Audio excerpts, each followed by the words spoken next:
It is your prisonplanet.tv memberships that fund so much of what we do here on this operation. And then we're more than happy for the TV show after it's aired live, then be leaked out onto the web to tens of millions of people. That's our goal.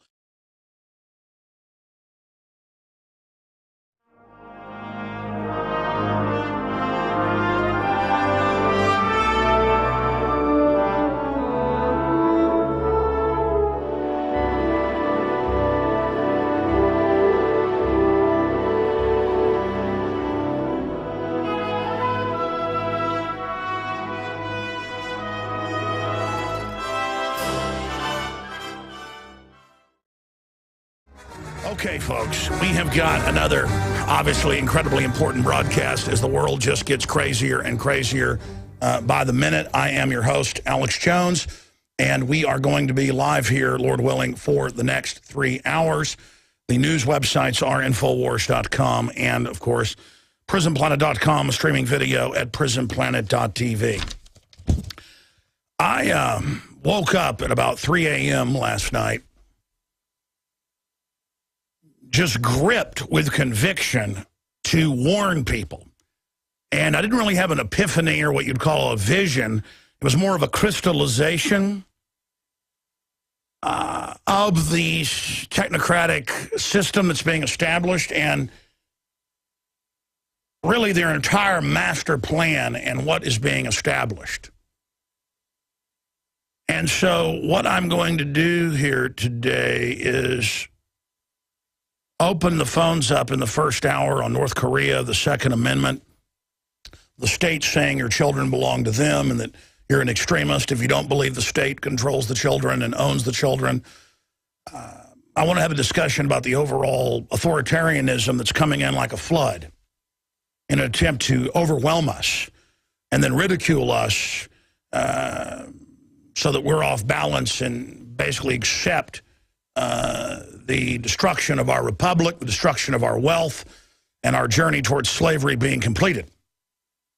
And I'm going to try to focus my mind today because the reason I don't really get into the globalist master plan completely is that it is such a large compendium of information that it is hard to describe to people the full depth of it and how the dialectics work.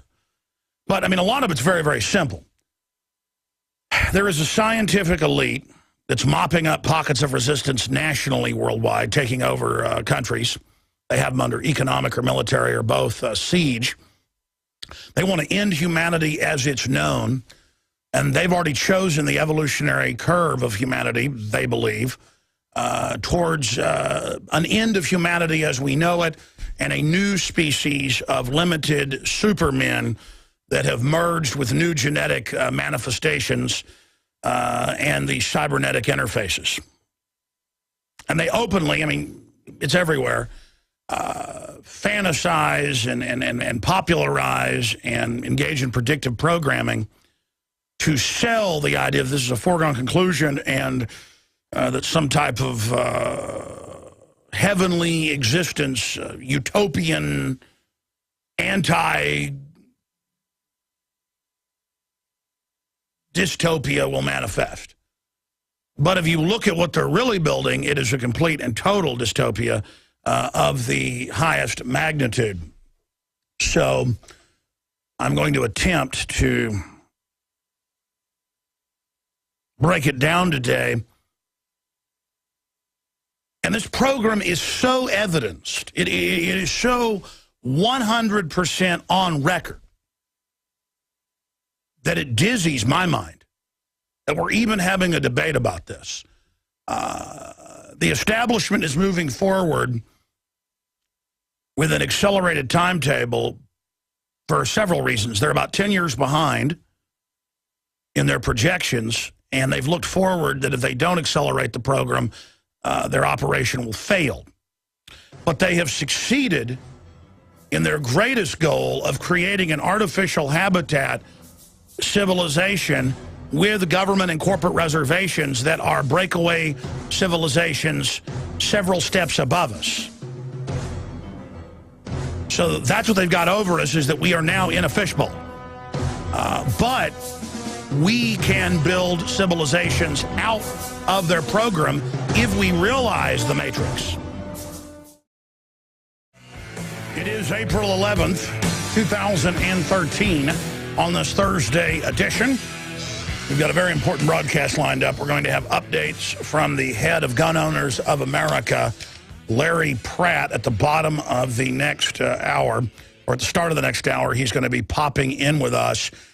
Then at the bottom of the next hour, I will break down the most chilling information that we have ever covered here on this broadcast. And it's all publicly available.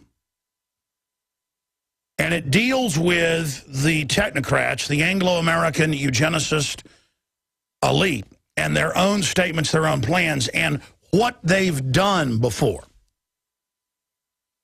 What they do when they have full control of a country. What they do when they have full control of a country. What they do when they have full control of children.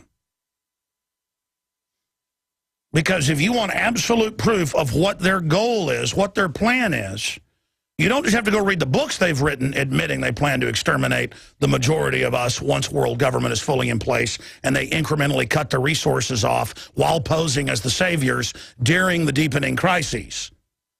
It's all about crisis management, strategies of tension.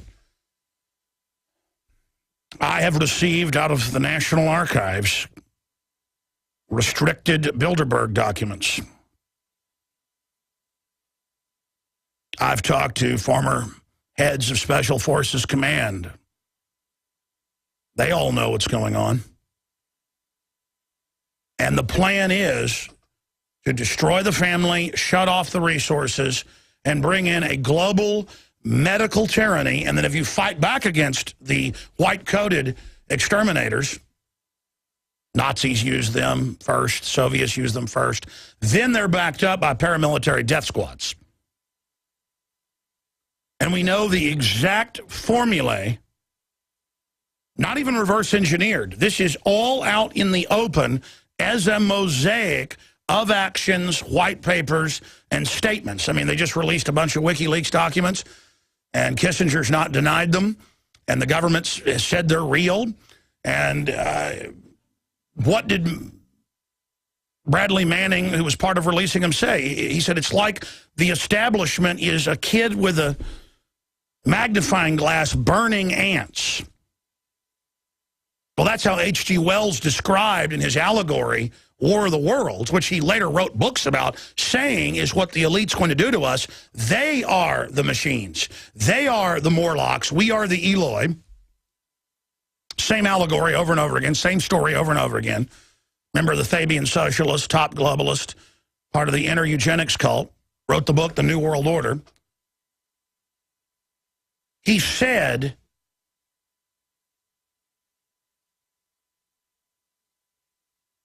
that they were going to bring in this world government and that they were then going to exterminate us. For our own good, of course. And there's a new Bilderberg Group report out at Infowars.com right now where the president of the Italian Supreme Court, very famous individual,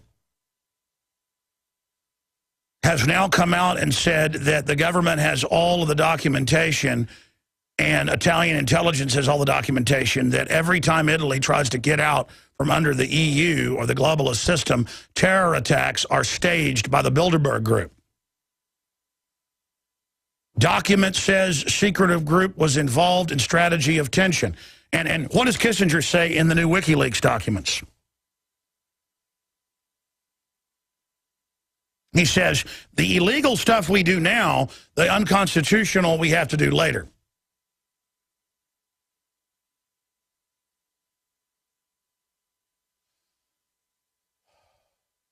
Absolutely devastating. And going back to H.G. Wells, he described how the establishment sees us as amoebas in a petri dish, and they're coldly and scientifically studying us, watching with a cold gaze with what they plan to do to us. And they do it with the so-called water you drink, with all the poisons and pharmaceuticals in it, and the hydrofluorosilicic acid that's an adjuvant, turbocharging all the other poisons. And it's in State Department Memorandum 200. It's in John P. Holdren's book, Ecoscience. It's in hundreds of publications, Club of Rome, all in my film Endgame, screenshots of their newspaper that they send to members, how they're doing this to us, and it's funny to them. And I'm supposed to just sit here while they're doing this to us and think it's funny. Or go join the establishment and play the part of a mainline Republican like Rush Limbaugh or Glenn Beck and just have a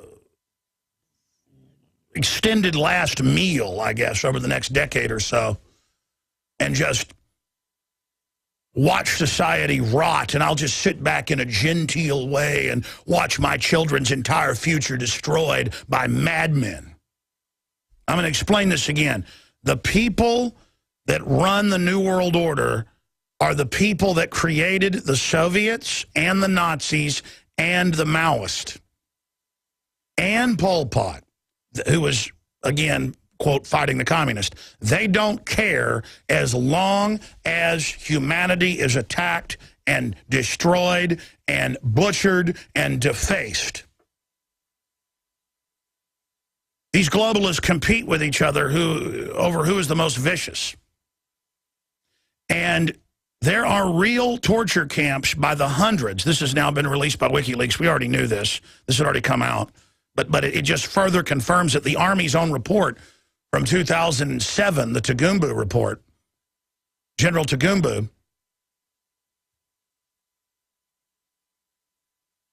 is a rare moment of the schizophrenic Pentagon going, this program resulted in children being raped in front of their parents with battery acid and large objects. Go read it. That's just one footnote.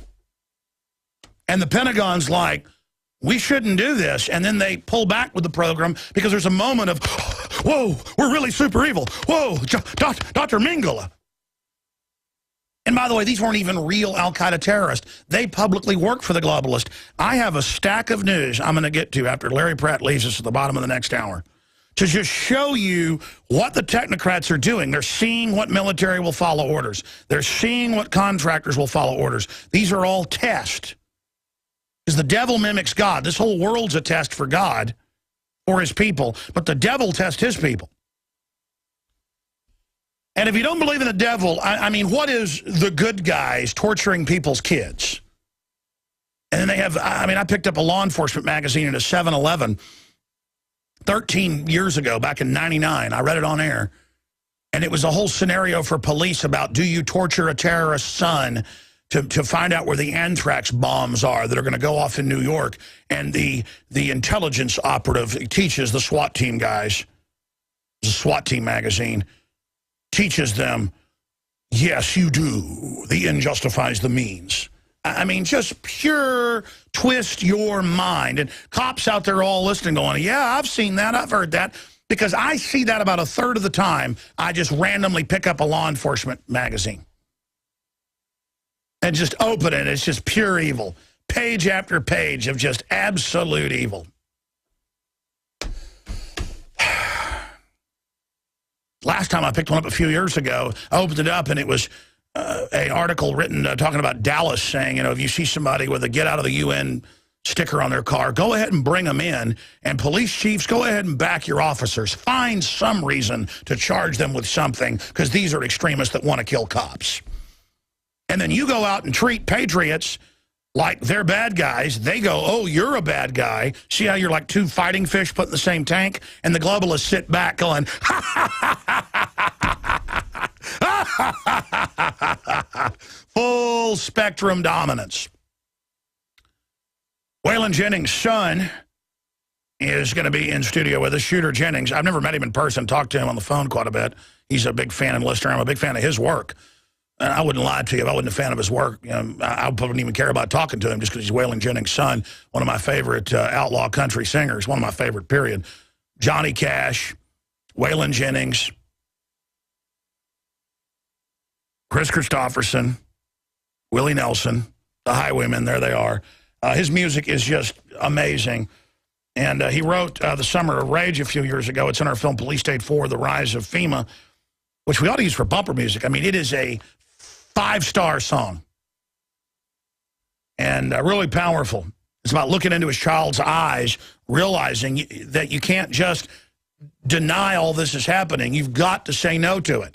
The good in the world has to stand up and say no. He's going to be popping in here in the third hour. We're going to play some of his new album, premiering it here. His new tour starts, I guess, tonight in New Braunfels, or is it down San Marcos, just north of there, yeah. So he kicks his new tour and album off here today. Look forward to meeting him in person. Just some good old boys, never meaning no harm. Been in trouble with the law since the day they were born. I'm just a good old boy. You know my mama loves me. That's what it's all about, loving your children and your mama loving you. You know, I'm a good old boy. You know my mama loves me. And that's what's wrong in the world. Most of these evil people came from evil families where their mama didn't love them. Well, you know what? My mama loves me, and your mama loves you. And we're going to stand up for the children. So here we are, as usual, held hostage by another crazy government that it turns out has been meeting in secret with the U.S. government. You know, the globalists are so criminal, they may have even been paying Kim Jong-un to do all of this so they can sell more weapon systems to South Korea and others. That's pretty much what Dr. Steve Pachinik is saying is going on. And you're like, well, what's the proof of that? Well, ABB, headed up by Rumsfeld, the same guy that got aspartame approved and so many other horrible things, he transferred the reactors, and they said, why is the UN authorizing, and why is Clinton authorizing the Swiss company headed up by Rumsfeld at the time?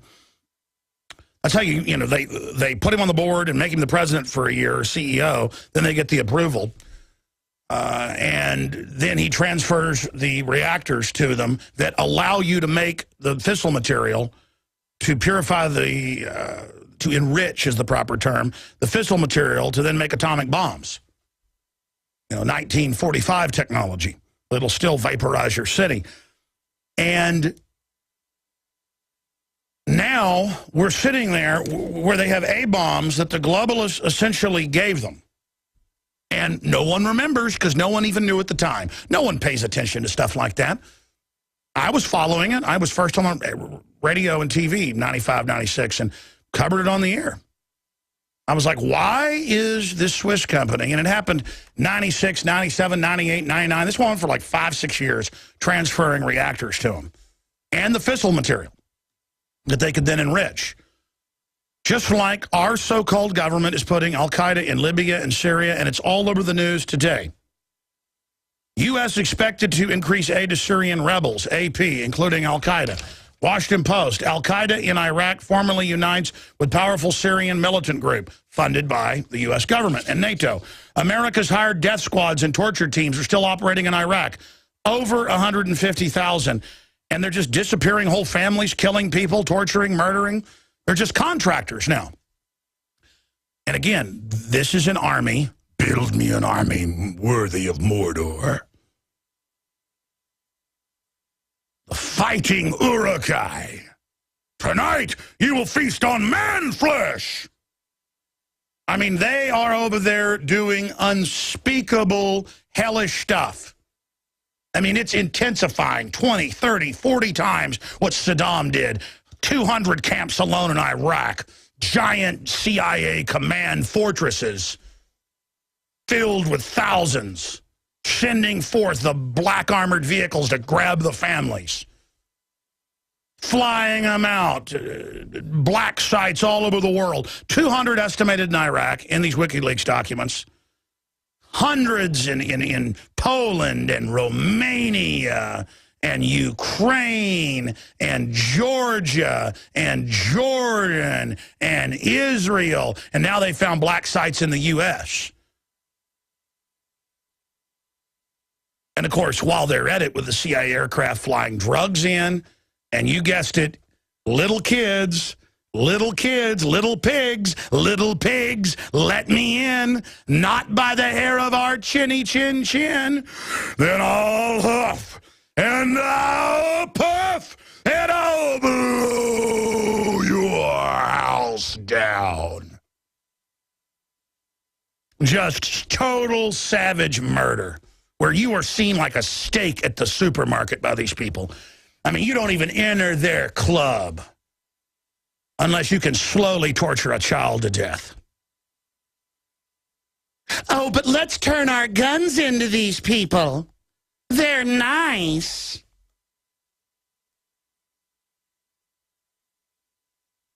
Oh, God. Al-Qaeda has always worked for the New World Order. Before it was called Al-Qaeda, British intelligence, Lawrence of Arabia, look it up. It's all there, but they think you're stupid. And so I've really analyzed this. I've sat back and I've said I hate Kim Jong-un. I just hate scum, hereditary dictators feeding on everyone. I feel for those people. But you can't take him out because I'm telling you, above the U.S. government, above NATO, above the CHICOM government, there is the International Crime Order. And they've written books about it. There's the corporate superclass that just uses governments, and they're exempt from everything. They have diplomatic immunity. They can do whatever they want. Drug dealing, sex slaves, snuff porn. The UN's constantly caught and doesn't get in trouble. This is evil because it's evil people animating government and major corporations and channeling their dark force through it. And then we're just here, oh, you're the authorities, do whatever you want, not resisting it, and it is now getting up on its legs, energizing, preparing for a mass orgy like Hitler or Stalin or Mao. Lying down to it will let them win. Ladies and gentlemen, the head of the Italian Supreme Court, who was privy to government documents, the former head of their CIA has also gone public, says the Bilderberg Group is specifically staging terror attacks all over Europe and the world to destroy national sovereignty and keep national governments under the control of a private banking cartel. And he says he specifically has the documents. The former head of their CIA, who's extremely famous and revered in the country, has come out and apologized to the Italian people and said that he knew it when he got into intelligence a few years after it happened, but the Bologna bombing and other major bombings all over Italy that killed hundreds and hundreds of citizens, well, one of them killed over 170 people, the Bologna bombing, including a bunch of children, was carried out by, get ready for it, U.S. Special Forces. Of course. I mean, I have a Black Ops Special Forces manual that WikiLeaks released 4 years ago. It's online. The Pentagon admits it's real and says we're going to arrest whoever released this. Well, they say it's Bradley Manning. And they admit it's real. And in there it says, you know, in the manual, you need to go take our classified course in false flag to win over indigenous populations. And what's a false flag? I've talked to Special Forces about it. This is some of the stuff that was done in Vietnam. And, of course, most of these guys come back and end up committing suicide or they become preachers and repent to God. But you go down to the water and you find a little kid who's out there playing by the side of the river and you hang him. And then you leave paraphernalia of the Viet Cong there. And that's what Colonel Kurtz and Apocalypse Now is all about. Where he talks about the Viet Cong doing stuff like that. They took the inoculations, and so the Viet Cong come in and chop off all the little kids' arms. And he says these weren't crazed men. These weren't men that were doing it to be evil. They did it because they were focused. They did it because they love their families. That's not really true. You see, we go beyond Kurtz here. That's a lie, ladies and gentlemen. And, of course, that story is a composite of some true events that happened. And that's not even really publicly disclosed, but I know the people involved in it. Now, that's the reality, ladies and gentlemen. And If you think raping somebody's kid in front of their parents to get them to tell you where the insurgents are in Iraq is good, then I'm evil. And if you think, and the truth is they hired a bunch of former fired federal jail guards to go run many of the prisons that have military under them who had already been caught doing stuff like this. They like to do it. You know, the reason they, and I said I'd cover this at the bottom of the next hour. I'm going to get into what they're really planning. Because I want everybody out there to really know what you're signing on to. It's gotten pretty outrageous, hasn't it, where they come out in mainstream media and say, yeah, all Catholics are with al-Qaeda. They are extremists in Army training manuals for gun confiscation in America. That's now in the major news. The state police in Colorado have gone public, and sheriffs going, we're given training manuals that say prepare to confiscate Christians' guns that they're going to uprise. Well, yeah, when you try to collectivize everybody's kids after the nuke goes off and after the economy collapses and the only answer is to live in government factory dormitories, like Mao collectivized in the Great Leap Forward, this is all planned. And, of course, there's going to be a civil war. People are going to not turn their guns in, police. I mean, you're scared of a few people that are sick of being pushed around? You're scared to have to pull people over now, you know, and make a little money or whatever? Do you understand what's going to happen? And by the way, I've analyzed their entire attack strategy and profile. I mean, I'm just so immersed in this. I woke up at 3 a.m. last night, not really dreaming. I woke up and couldn't go back to sleep because I just sat there in the dark for hours in the living room, just with such clarity. It's just unbelievable. And I see the whole plan because it's all there. It's not like I'm reaching out into some crystal ball and finding this. 800-259-9231. I want to get your take, first-time callers, on just everything, the craziness of the world. 800-259-9231. Now, listen, it doesn't mean their plan has to happen. We've already held them back 10 years, so they're accelerating their timetable.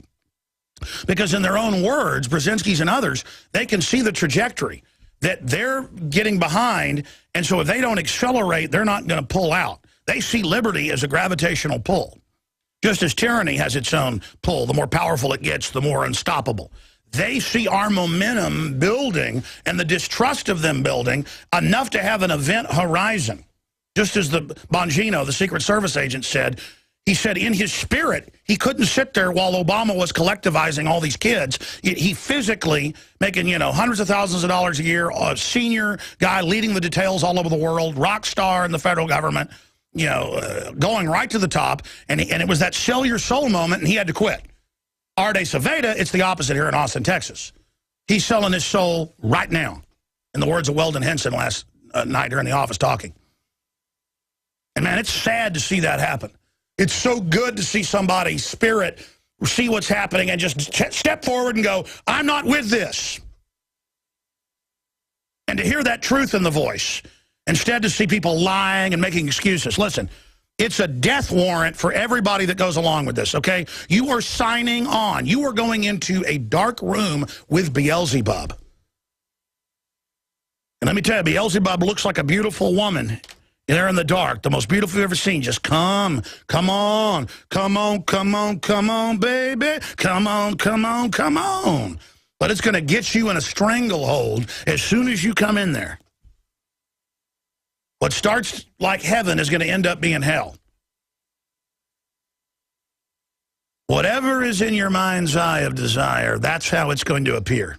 Or you're competitive. You want to show people that, you know, tried to hold you back, that you can go be with Biden on the stage and you can sell the lie. The soul is being forfeit. It's being sold right there, and it's going to get harder and harder to turn back. It's going to get harder and harder to say no. 800-259-9231. We'll take a few calls here in a moment. I've just got news off the charts, and we got Larry Pratt popping in. They've killed the filibuster. Gun bill clears Senate hurdle as filibuster falls short, and if they need to stage a mass shooting to get it passed, they will. You better believe it. I mean, these are killers. And by the way, they've gotten a unified coterie of criminals up there now. And again, they're all going to jail if they don't totally take over. You see, they're committed. They're committed. They know all this stuff, and most of them are scared. Most of them were social climbers that, you know, ran for this and ran for that, and then became mayor, and then became a state rep, and then ran for Congress, and then the Senate, and, you know, they've got a mistress and 3 ex-wives and 4 kids and all these bills, and, you know, they're up there with all, and the whole thing's a bubble to keep them in a matrix as well. While the real technocrats have their minions there feeding them the political information. And if anybody gets off the reservation, then the pressure is applied. And then they back off. And they go along with it.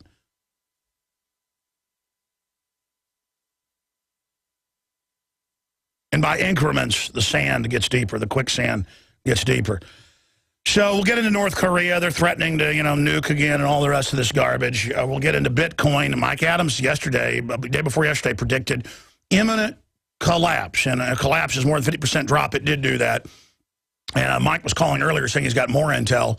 If he wants to pop in via phone or Skype, I know he's out on his farm. He's got a farm and a big factory with organic food. He's an amazing guy. He wants to pop in at 55 after, 54 after in the last segment of the next hour. That'd be good. He can do that to give us what he says next on Bitcoin. And of course, people can say then, did you make it crash? No, when something's shooting up 100% in a couple days, I mean, it's pretty much a no-brainer, in my opinion, to say there's going to be a crash. And I predicted during the interview, I said, I bet it'll crash and then bounce back up and crash and go back up to train people to stay in it for when they finally drop the hammer. And I'm not against Bitcoin, folks. I'm against being suckered because the globalists can naked short that thing all day. And don't think they won't. I'm very suspicious about it. But, again, that's because I've got instincts. That's because I'm bad. Being right is bad. Being male is bad. Being assertive is bad. Being a slave is good. So saith the New World Order. Now, speaking of being slaves, we did this piece because about 9 years ago I saw a Penn and Teller piece that showed people saying, let's ban dihydrogen monoxide. And that's water, of course. And so we went out and we sent out Leanne McAdoo, one of our new reporters, out to ask the question. And no one figured out it was water until one guy, they were packing up cameras, leaving, and he comes over and goes, is that dihydrogen monoxide? Is that water? And then so we just cut that guy out because we were in a hurry to get back and he didn't want to be on tape. So the point is that one person out of, I don't know, I think they talked to like 30 people, out there on the pedestrian bridge over the Colorado River, over a soup of deadly dihydrogen monoxide. The way she phrased it about it's dangerous, it does these bad things, that's exactly how they phrase carbon dioxide. Because all that's coming out of most of these plants is carbon dioxide and water vapor. But they can list it because it sounds scary. As a pollutant, they can tax it or shut it down selectively.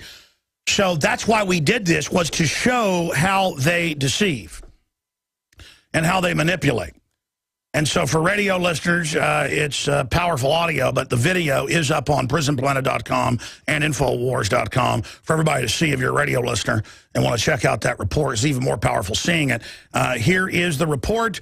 Should we ban water to save the earth? I don't usually hand out a lot of assignments, but I said, you know what, I like this Penn and Teller piece from 9 years ago.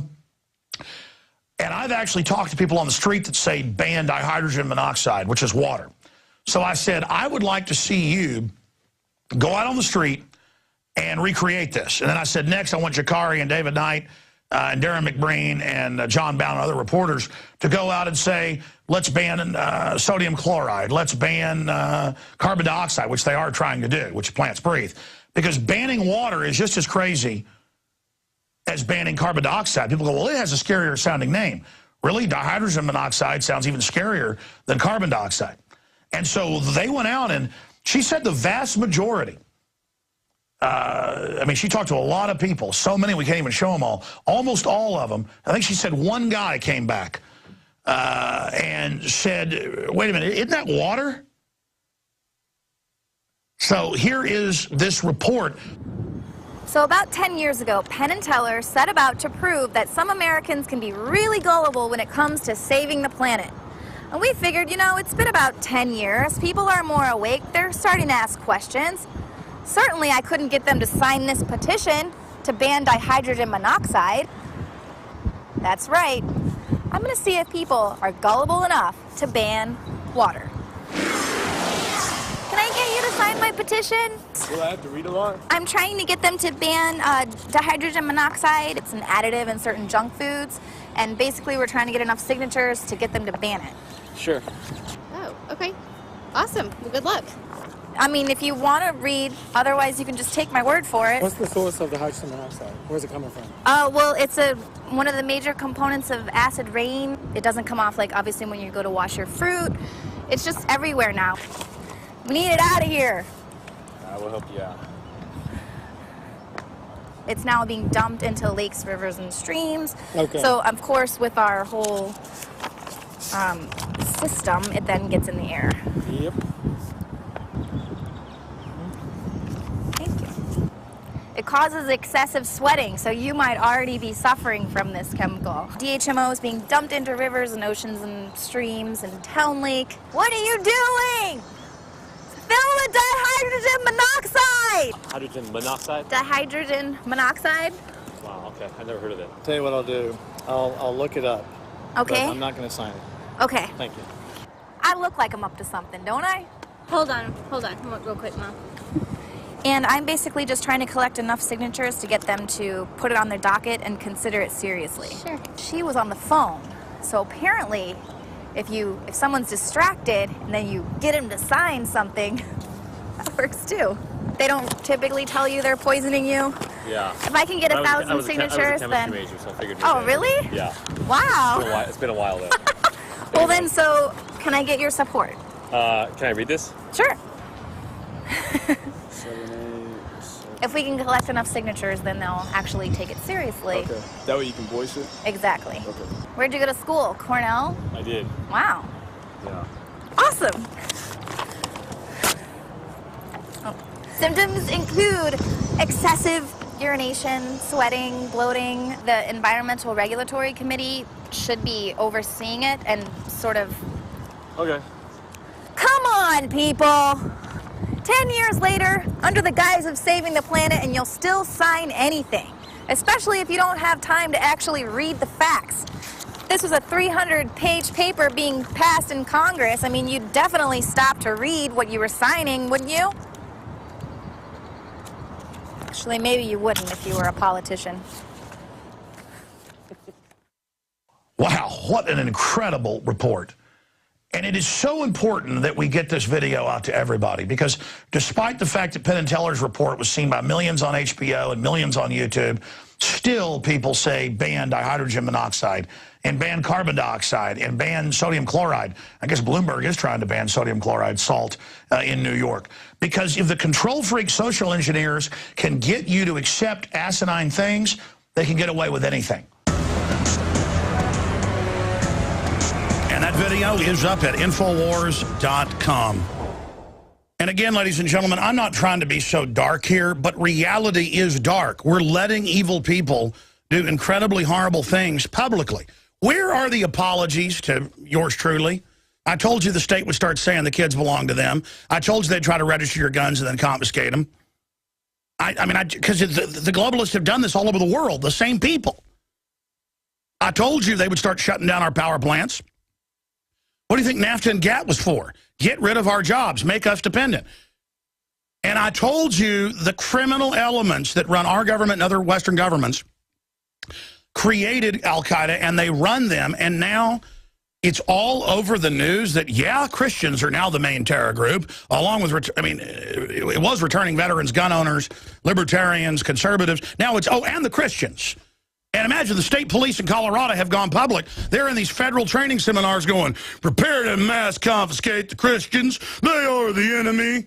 I mean, right there, it should be running around going, enemies have invaded. Enemies have invaded. I mean, they're bad-mouthing George Washington, saying the state's going to get the kids. It's like North Korea landed, but it's not. But it doesn't look like North Koreans, though. With little idiot Kim Jong-un. It's Obama. But he's just the front guy.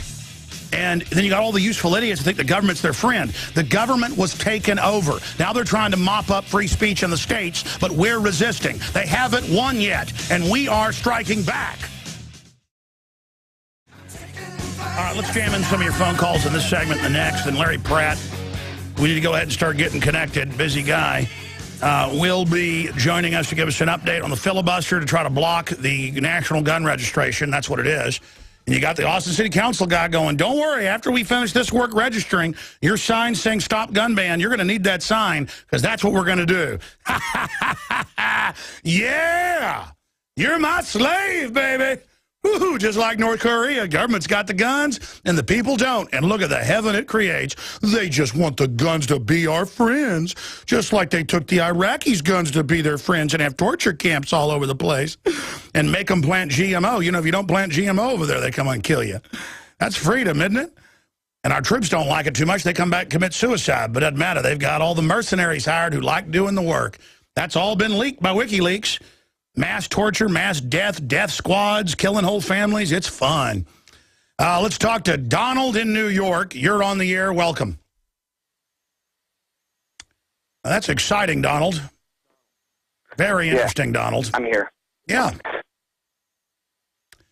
Okay. Oh, hi. Hey, hey, I gotta hey. tell you, man, I'm a fan, dude. I just became a fan. You got me awake, man. I'm awake. Well, I'm glad you're awake. Now, just don't drink the sodium fluoride out of the water, and everything will clear up, and then you can save those brain cells to take some vaccines so you can really die. I'm sorry, go ahead. This Melissa Harris, man, this thing, man. I watched the video on it, dude. This lady's crazy. Does she not realize that, you know, Hitler said this to his people? You know, that the children don't belong to you anymore. They belong to the state. I mean, people need to wake up and start seeing. I mean, oh, yeah, you're talking about the MSNBC host who's also an educator. That means a brainwasher. And then she said, your children belong to the state. We've got to get past this private idea and that, you know, that your children are yours. And then she laughed at everyone when they got upset. She went, I'm in control. I'm sitting under the government's fat wart-covered belly. I'm sitting under the devil's sweaty rump. I'm powerful. I've snuggled up to the snuff film producing New World Order. I've snuggled up to the black ops squads that staged the terror attacks. I'm snuggled up to it, drinking delicious milk. Go ahead. It's insane. It's insane. I personally was a child of the state until I was 16. So I personally know. How many times were you molested by the government? Plenty of times, man. I mean, educational-wise, religious-wise. I can't tell you how many different homes I was in with different religions that were forced upon me. Oh, really? But you never had pervs go after you. Wow, you were lucky. Yeah. So, you know, I mean, I happen to be one of the fortunate. I feel myself as one of the fortunate ones that, you know, all the bad things that happen out of life to me, I've learned from, and I'm a father of 3 boys. So, good. You know, I have an 18-year-old, a 13-year-old, and a 12-year-old. So despite the fact they tried to break the chain of families with you, you have regenerated it and are defeating the enemy. Just surviving and having your family grow up healthy is a victory over the New World Order, and every child they can't destroy, they hate it. Every child they can't brain damage, they hate it. They're just like, ugh. Sorry, go ahead. And I try to educate my kids. I mean, personally, I don't think the educational system, and I've seen it this last year.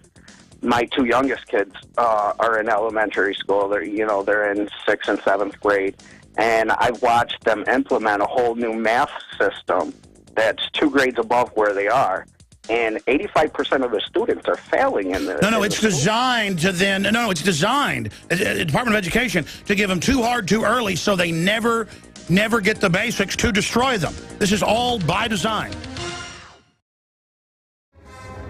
You know, the idiot MSNBC person's being defended by the Communist Party and the Socialist Party in the U.S. We have an article up on Infowars.com. You know, the lady that came out, the host, and said in the promo, Harris, she said, hey, let's, the state's going to take over your kids. It's a good thing. She may not even be consciously evil, though she probably is, but she signed on. Everybody that signs on to big government in the system, I'm going to talk at the bottom of the hour about what you're signing on to and where this is going, just so you know. And by the way, this stuff is not my opinion, okay? I mean, we know in a extremely focused way exactly where this is going, not even generally, because the enemy acts like we're not even here and just admits it all. You know how frustrating that is? We got Larry Pratt coming up with updates on the savage attacks going on. Looks like they may get their gun grab passed in the Senate. Then you just, I guess, stage a mass shooting after that and get the House emotionally to vote for it so they can register you and start the persecution of gun owners. We got some more news on that. Let's go ahead, though, and talk to Dean in Virginia. You're on the air, sir. Go ahead.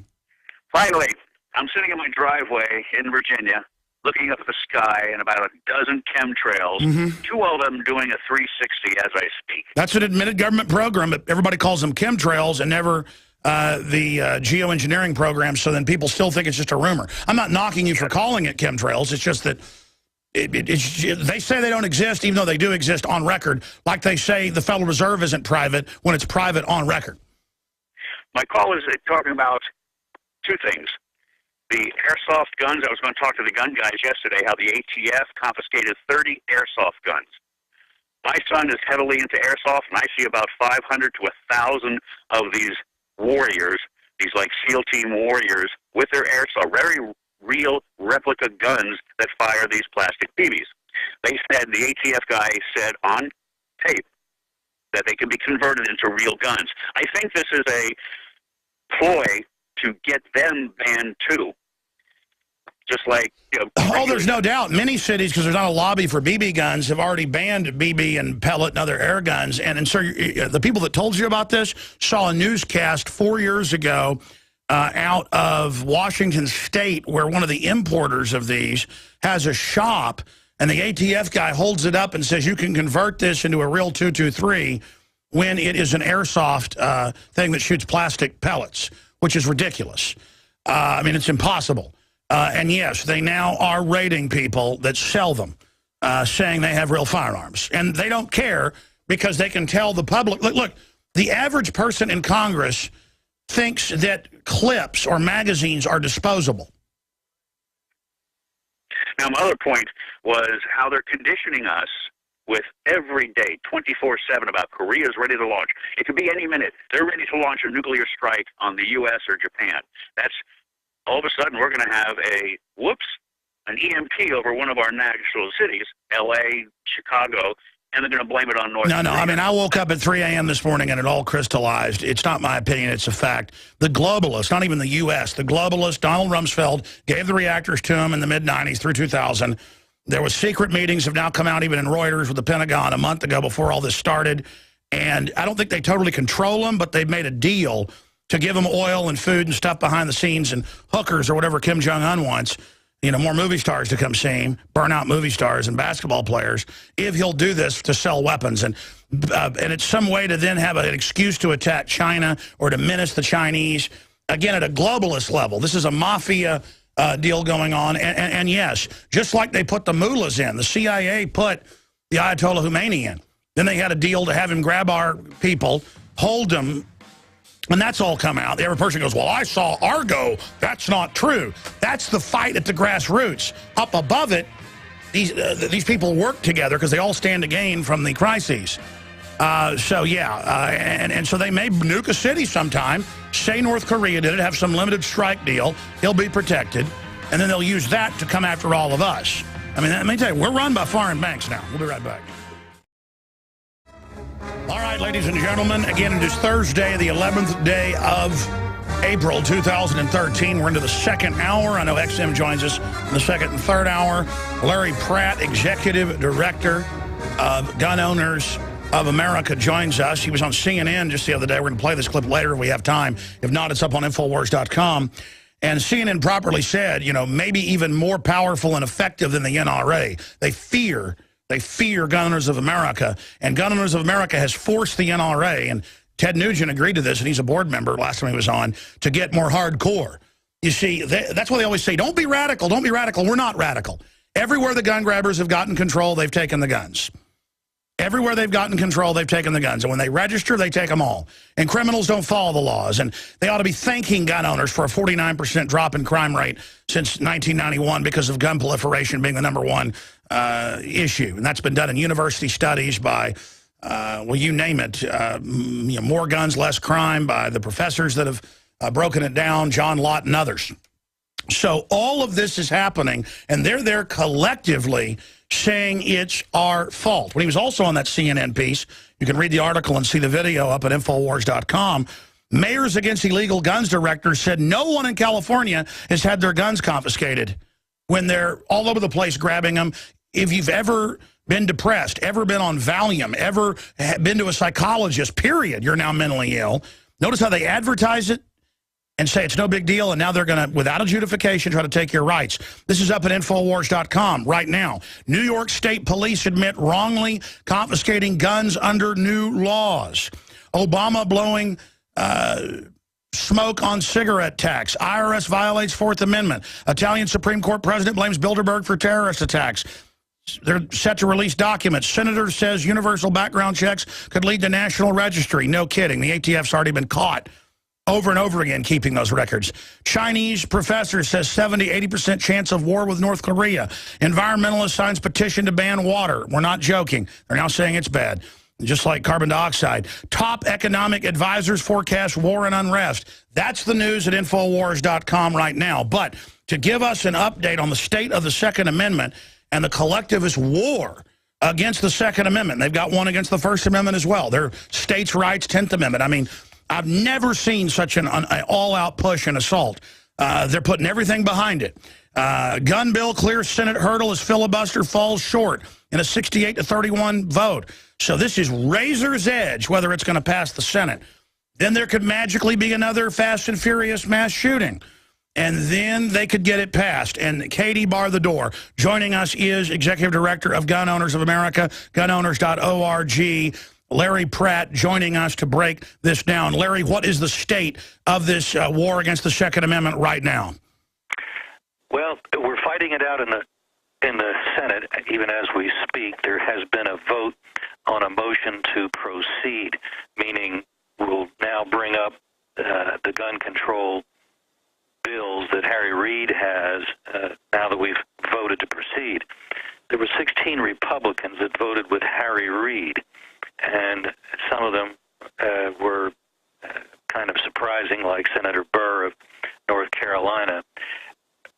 It's possible that at least some of these members were just actively deceived by Harry Reid, who promised them one kind of an agenda for the consideration of this legislation, and he's got it in another mode. I'm trying not to get people lost in the weeds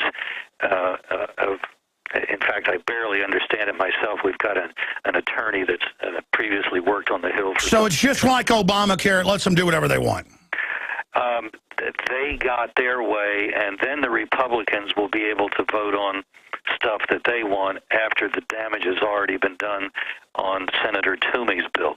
Senator Toomey went and made a deal with Chuck Schumer. And anytime you make a deal with Senator Schumer, that can't turn out well.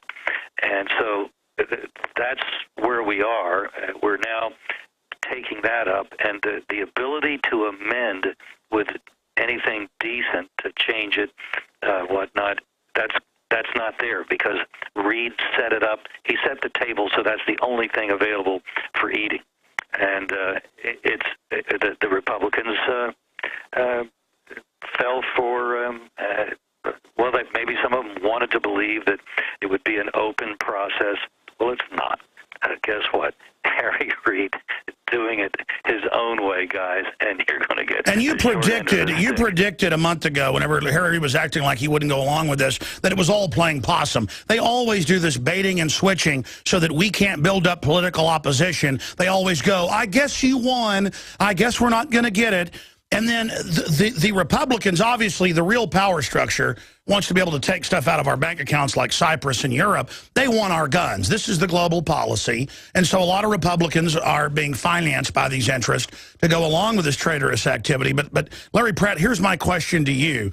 What can we do to try to stop this, A? And B, do you agree we've got to get on offense? We've got to, quote, be radical. You know, they say don't be radical because it's not radical to say, hey, we've made the crime rate go down. How dare you collectively say gun owners are responsible for 20 dead kids? And if we don't do what Obama says, registering gun owners and all this garbage and shutting down gun shows and private sales, we're letting the families down. I mean, this is so transparent. Instead of running from this, we need to point out how they're using these dead children and go on the offense.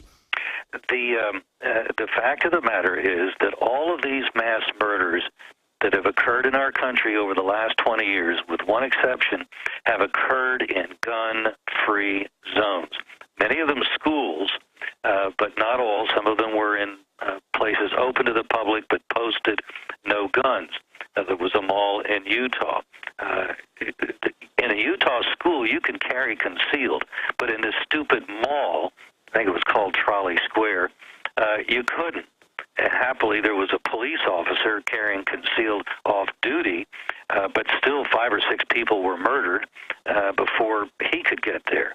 And what they don't want to talk about, and it barely made the news, 3 days before the Newtown tragedy occurred, in a Clackamas, Oregon mall, which was posted no guns, a dirtbag went in and started shooting, killed 2 people, wounded 1. Happily, his gun jammed, and while he's fiddling with that, a good guy with a gun who also had ignored the sign went running to the sound of the shots, and just as the dirtbag was freeing his gun, saw the good guy with the gun, took a few steps in another direction, and boom, ended the whole ugly scene by committing suicide. The police got there several minutes later, which is, frankly, folks, that's typical. Sure. Thank God that gun owners keep stopping mass shootings. My question to you is, how do we defeat this? What will happen in the House now? I mean, I know it hasn't passed the Senate. It's just gotten out of committee. What do we do to shoot this down? I mean, they're doubling down. It looks like to me it's backfiring politically, but they don't care. Is this the greatest assault you've ever seen? This is a very dangerous measure because this completes the effort to have a national gun registry. They're not calling it that, but when they do the background check, they're telling dealers that if the dealer doesn't want to spend hours, many times, waiting on the phone for a clearance, he can use the internet, which they're increasingly doing. So as most of the background checks are done by internet, they get a little notice the first time they do it saying that all the data supplied over this portal is going to be the property of the U.S. government. There's your gun registry. I bought a .50 caliber rifle last year at a large gun store here in Austin, and there it all was on a computer and said that. The ATF had it all, the questionnaire, everything, the gun, and they've been caught. You were on CNN, and they said, we don't keep anything. They've been caught over and over again saving all the data. Exactly, and they've even been seen by many of our members, and I'll bet some of your listeners have seen in stores where ATF is in there taking down all the information. Some cases they make copies, which is actually illegal, but then, hey, wink, wink, we're not making a copy if we sit here and by hand enter it into our computer. And wink, wink, we ship some guns to Mexico to blame the Second Amendment. Wink, wink, we're terrorists. Isn't that over the top for chutzpah? The very government that's going to check on whether or not we're worthy of buying a gun, haven't committed any crime, we're not in jail, they are the ones that have killed, by their own admission at least, well, they've been complicit in the murder of some 400 Mexicans, a couple of our federal agents. And then they turn around and say, but, hey, Larry Pratt, you want to buy a gun, we're going to have to check you out, bud. We can't be too careful. When everybody knows criminals don't follow the law. So what happens next in the Senate? And I mean, give us the legislative process. How do we shoot this down? Well, first of all, Well, as you and I speak, we're sending a communication to the Senate saying, guys, Harry Reid pulled the wool over your eyes. He didn't play straight. So there were people saying, well, they were going to vote for the motion to proceed, and then they would vote for various amendments that Harry Reid said would be possible at that time. It won't be possible. It's only going to be Harry Reid's agenda that you can vote on. And so, guys, get with it. Get back in where you need to be and vote against this stuff. We can still stop this. It can be done, but they need, in the Senate, they need to hear from the folks back home. We'll have the names of the defecting Republicans up fairly soon. There were even a couple of Democrats from Republican states, maybe two to four of them, that voted right. It wasn't enough to compensate for the hemorrhage. 16 Republicans. Oh, yeah. Listen, all the favors are being called in. The stops are being pulled out. They're going for this because they want to use Homeland Security to persecute gun owners. New York and California are the model. This is a persecution program. When I did this the first time in '94, it was the one group I had to go speak to and make sure they were satisfied with what we were doing were hunters. There's a whole new sort of group of individuals now who, I don't know what the numbers are, that never hunt at all. But they own guns for one of two reasons: self-protection, or they just like the feel of that AR-15 at the range.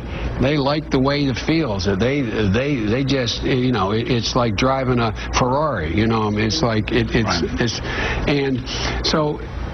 My impression is there's not the same sort of cultural norm about gun ownership with a lot of people who are buying guns. All right. The truth is, we know globalists have taken over America. We know foreign corporations are giving money to anti-gun groups in a seditious action to overtake us politically. Larry, isn't this really about a takeover with the government buying 2 billion bullets and armored vehicles and Fox News reporting that they're teaching state police that Christians are terrorists, period? I mean, this is really getting so bizarre, I can't even believe it. Well, when the government is referring to the population, or a substantial part of the population, as the enemy, and that's what Janet Napolitano, the head of the Department of Homeland Security, has called people who are pro-life, pro-Second Amendment, pro-Constitution, pro-property rights, you name it, anybody who's kind of a traditional American, they're the enemy for this administration, and they don't hesitate to call any of us that, and then when they buy not armor-piercing ammunition, not wad cutter ammunition that might be suitable for target practice, but they buy enough ammunition to shoot each one of us 5 times, 100 million a year and counting. Then when you talk about the fear that has been instilled in Americans by the way the president talks, I keep hearing stories of shipments of ammunition coming to a store on a truck. People find out when that truck is due, because many stores have, I guess, regular deliveries. Anyway, they find out when that truck's coming, and even if it's 6 in the morning, there'll be people out there in the parking lot with their hand trucks, and the money will be exchanged on the spot. The product never gets into the store. And with my own eyes, I've seen, I was in a large sporting goods store in Tulsa a couple of weeks ago, I guess. And except for some used firearms on the wall, nothing on the shelf. Well, I've talked to major distributors. By the end of this month, most places will be completely sold out. All the shops in Austin are rationed down to 1 box of ammo. That's also a frequent. That's now happening. I think they've decided that they can't let the ammunition go to 10 customers in the parking lot at 6 in the morning. So, and it's nice of them to at least ration it out. I mean, at least you can get a box. Yeah, I mean, here's the deal. The so-called liberals are authoritarians. They call themselves liberals. They're not. Thomas Jefferson was a liberal. They're not. And they really have dreams. This is like Che Guevara or Mao Zedong, and they quote Mao Zedong taking over. And, hey, guys, it's not like you're breaking into our house and we don't know you're coming. Okay, back off now, crazies. Now, briefly, legislatively, how do we kill this? I mean, what happens between, let's say it passed the Senate? What happens with the House? Legislatively... Well, it's not finished in the Senate, and I think people can help by pouring out an outrage. And we'll have the names of the 16 Republicans up on our site pretty soon, and we'll be sending it out to people who are on our email list. So if folks go to gunowners.org, they can get signed up for that. That's a freebie. Then you'll know who is who. We'll have alerts that carry email in them so that you can send it to the appropriate member of Congress, and that will help deliver the message. They realize that way we're watching, and if they really don't want to come back to Congress, if they think they're going to be paid off royally for selling us out on this issue, fine, go ahead and keep voting anti-Second Amendment. I'm not going to obey this law if it becomes law. I'll tell you that right now. I'm telling your huge audience, I will not obey this unconstitutional law. They are sitting in the Senate as if they were a constitutional convention. They are infringing on the Second Amendment. They are changing the Second Amendment, and I'm not going to go along with it, and I don't think a lot of Americans are going to go along with it. But it's not over in the Senate yet. There's going to be several more votes, still time to call. Probably best to call them right now, but do sign up for those emails, because this is going to keep, this may go into next week in the Senate, can't be sure. Absolutely. We see Obama rallying his idiots, saying, help me, call, get involved. We got to get this done. They are organizing around this to demonize all gun owners. I want to ask you what you think is going to happen if this passes and gets implemented, what the fallback position is in our next line of defense against the enemy. Larry Pratt, in closing, my friend, thanks for the time today. Gunowners.org. This is the real deal.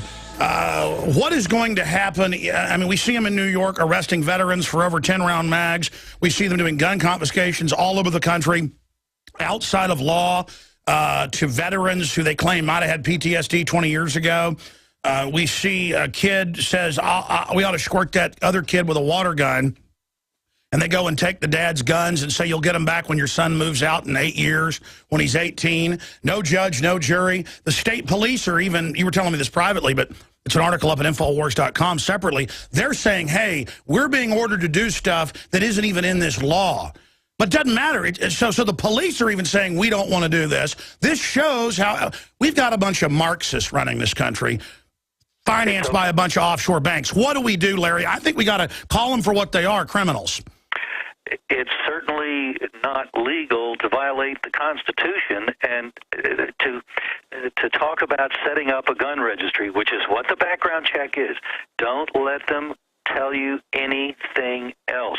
This is a gun registry. The Department of Justice, as I said earlier, has told dealers, use the internet to do a background check. We own that data. So this has got to be stopped, because they've already got a fair number of us on record. You and I bought guns at stores, so we're already there in that database. Not that the two of us are likely to, oh no, Pratt would never have any guns. So but there are a lot of people that otherwise wouldn't be known to the government, and that's how they are now going to be known. We saw them confiscate guns after Katrina. Please don't think that, oh, my government wouldn't do that. They already have done that.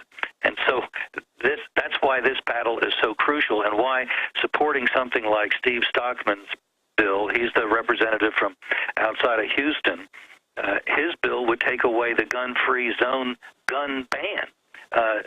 That's the thing that has been the common element in our mass murders over the last 20 years. It's about time, at least in the schools, we get rid of these laws so that teachers, principals, janitors have the capability of having a concealed carry firearm with them to have an element of surprise, to shoot back, and to make it so it's no longer likely that I'm going to kill more people than the last guy did in this school.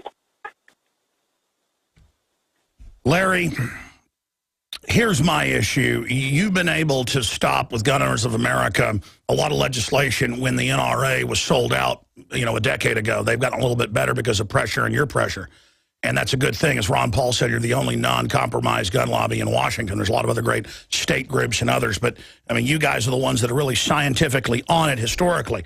But, see, they're over the top. They're taking over. They're saying we're terrorists. They're saying we're horrible. They're saying we're culpable for dead kids. They're doing all this while butchering the rest of the Bill of Rights. They're going for it all. And I think we have a tendency to hold back because of this idea that, oh, it's mainstream, to be genteel about this and to not go all the way. But there's no way to not call it what it is. And they are a pack of lying criminals that want to disarm us to enslave us. We have a map we'll put on the TV screen for listeners. I'll have this posted on Infowars.com. FBI statistics for gun violence. And then it says 2012 voting pattern. And the crime is all in the Democratic blue areas. I mean, if they are criminals. They are a criminal culture. I'm not even a Republican. They're the Democrat light. My point is, look at the Acorn findings. Where they go into every other acre and they're like, yeah, we want sex slave children. You want to make some cash? I mean, it's just these people are gangs of lawless lunatics with moron camp followers on welfare behind them. And they mean to have a war. They're training for war with us. There should be a congressional hearing over Obama's new Army manual. Guys, put up Army manual gun confiscation. In it, it talks about getting our Social Security numbers, taking our guns, putting us in FEMA centers. But it sounds so radical when it's the new Army manual that's public. This isn't even classified. I mean, this is red alert, run down the street with your hair on fire, like Paul Revere saying, the New World Order redcoats are here. They ain't coming. Fast and Furious already took place, and it only stopped when, to the government's surprise, we managed to find out about what they were doing. Over 400 dead Mexicans that we know of so far connected with those guns, and a couple of our federal agents murdered by people using Fast and Furious guns. And it just drives me crazy to think that this is the government that thinks it has the moral authority to decide whether you and I should be able to buy a gun. I'm sorry. I don't think there should be a background check.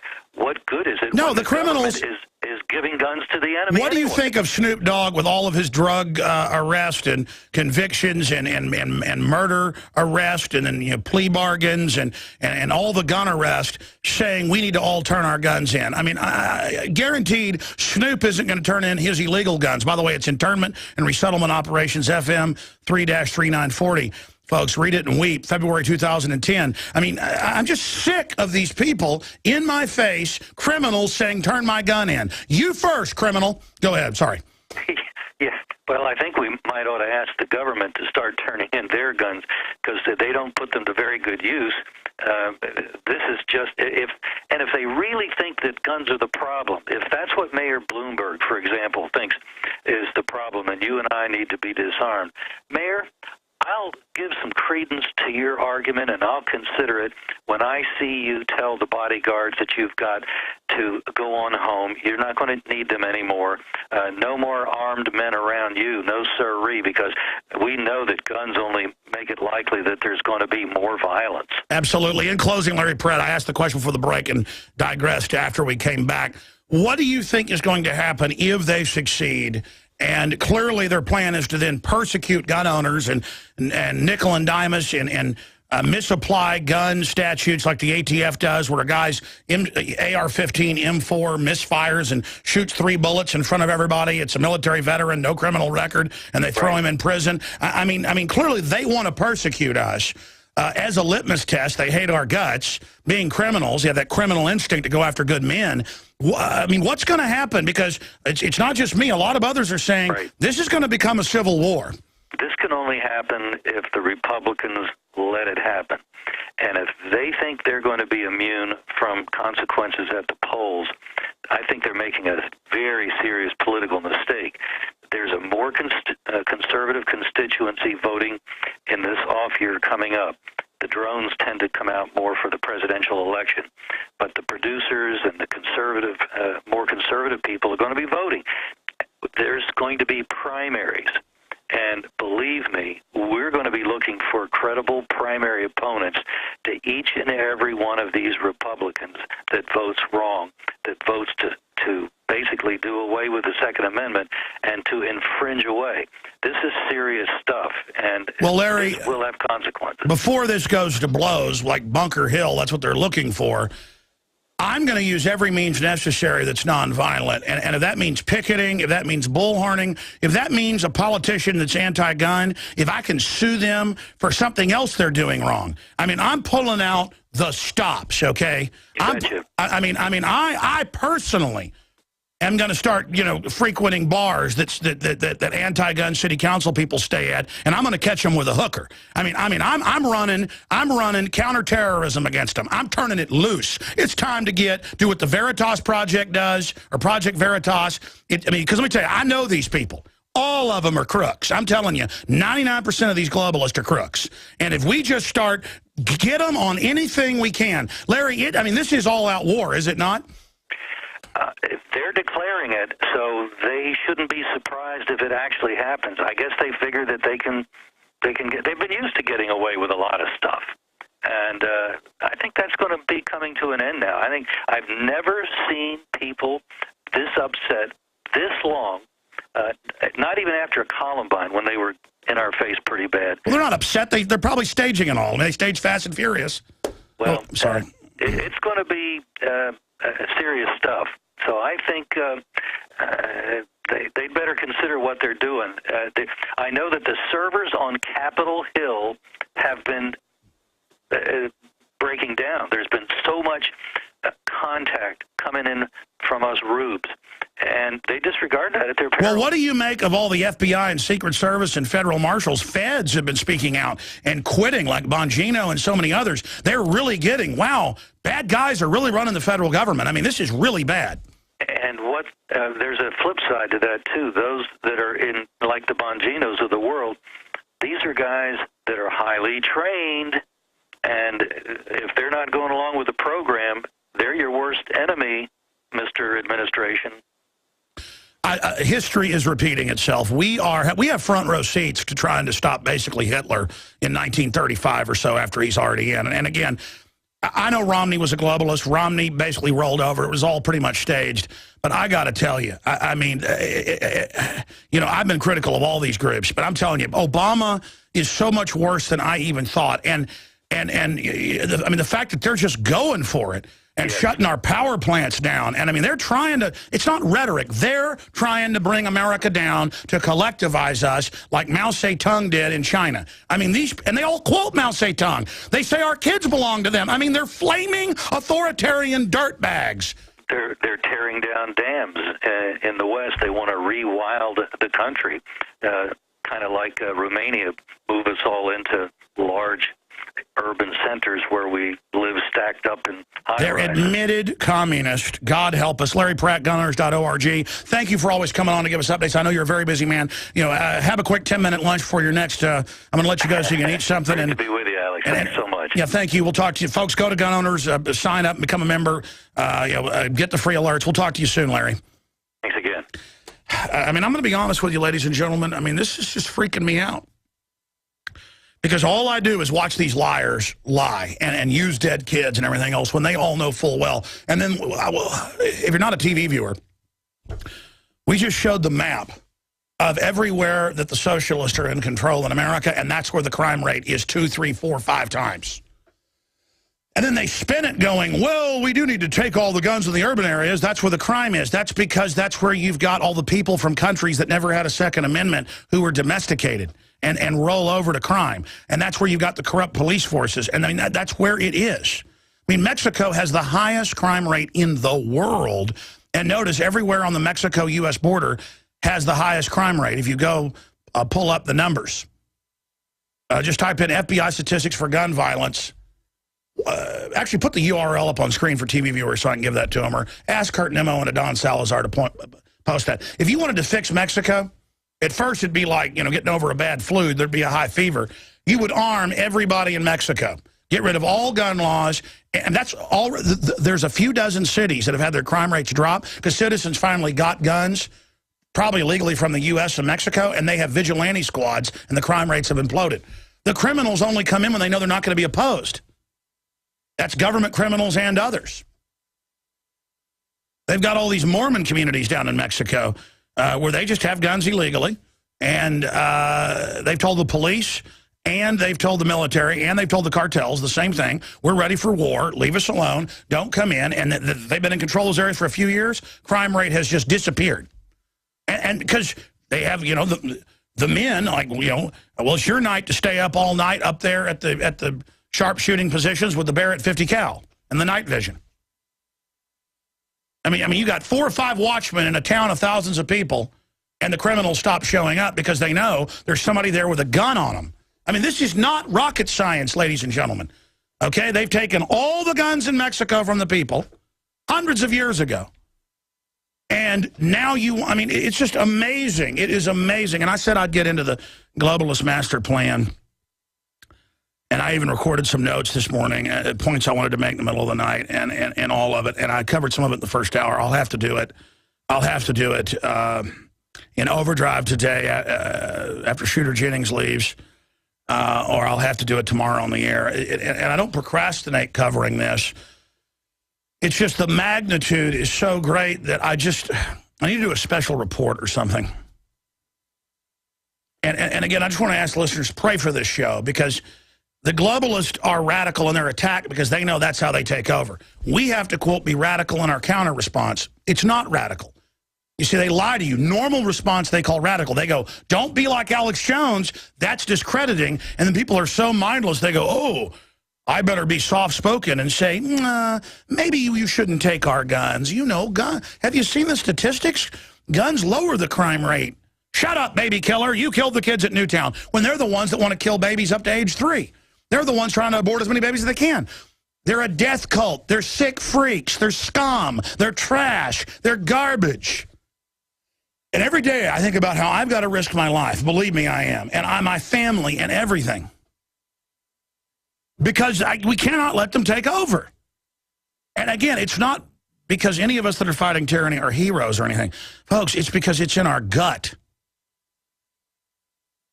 Yeah, we actually have an FBI graphic you guys can even show that's in the computer that goes through it and breaks it down and shows the numbers, 49% drop.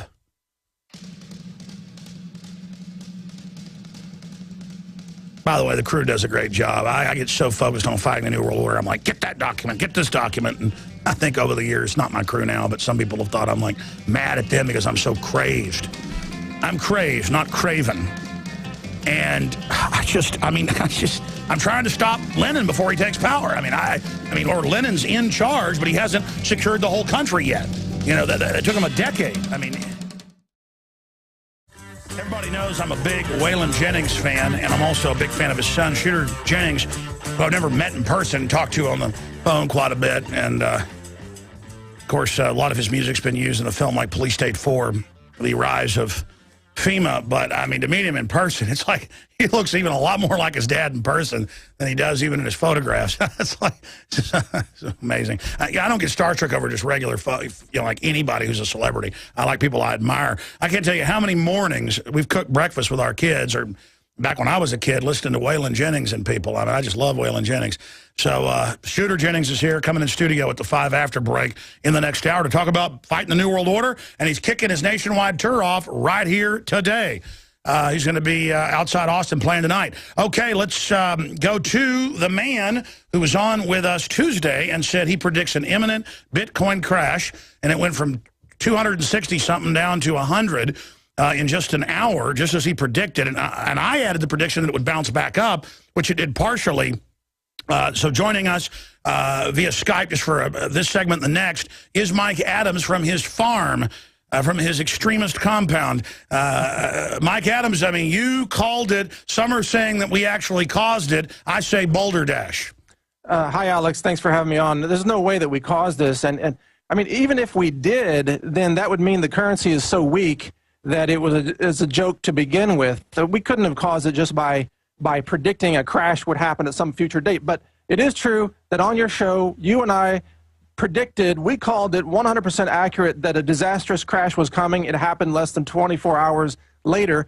crashing from 266 down to 105. But the real story here is that I believe this was an attack by central bankers. I believe, this is my personal belief. Well, you predicted that too on the air. Go, yeah. Yes, I did. Yes, I did. It unfolded exactly as we talked about. There is a user out there called Bitcoin Billionaire who dumped Bitcoins onto the market. I believe this was a probe attack by the central bankers to determine what's called the buoyancy, the resilience of the Bitcoin price support. By dumping a predetermined amount into the market and watching how much it crashes, they can then calculate the amount needed to crash it down to any desired target level. So I believe this was a central banker probe attack that could be followed by a disastrous crash, which could be accomplished with less than $1 million in capital. That's how vulnerable Bitcoin is to market manipulations. The other important point here, Alex, is that the volatility of Bitcoin now proves that no large merchant will ever accept this currency. So Bitcoin has failed as an experiment. I'm sad to say that. I wanted it to work, but I have to admit it has failed in terms of a usable currency that large-scale merchants like Amazon.com would theoretically accept. They won't touch it now because the one-day volatility is now over 50%, even 60%, meaning that merchants can't trust it as a currency. That means that Bitcoin's only use, real use, is to buy and sell Bitcoins, which means it's a speculative bubble. And it means that those people who are now pushing and hyping Bitcoins are really, in my opinion, engaged in what can only be called the Bitcoin cult, Alex. It doesn't make rational sense anymore. You heard it here first. The Bitcoin, well, it was cultish. I've been out on the street like 6 months ago. They're like, you've got to cover this. It's the greatest thing ever. It will bring them down. And I'm like, but they'll just short. I mean, they're suppressing gold while they hoard it and buy it. People say, well, that's a gold cult. No, the elite are the ones buying that.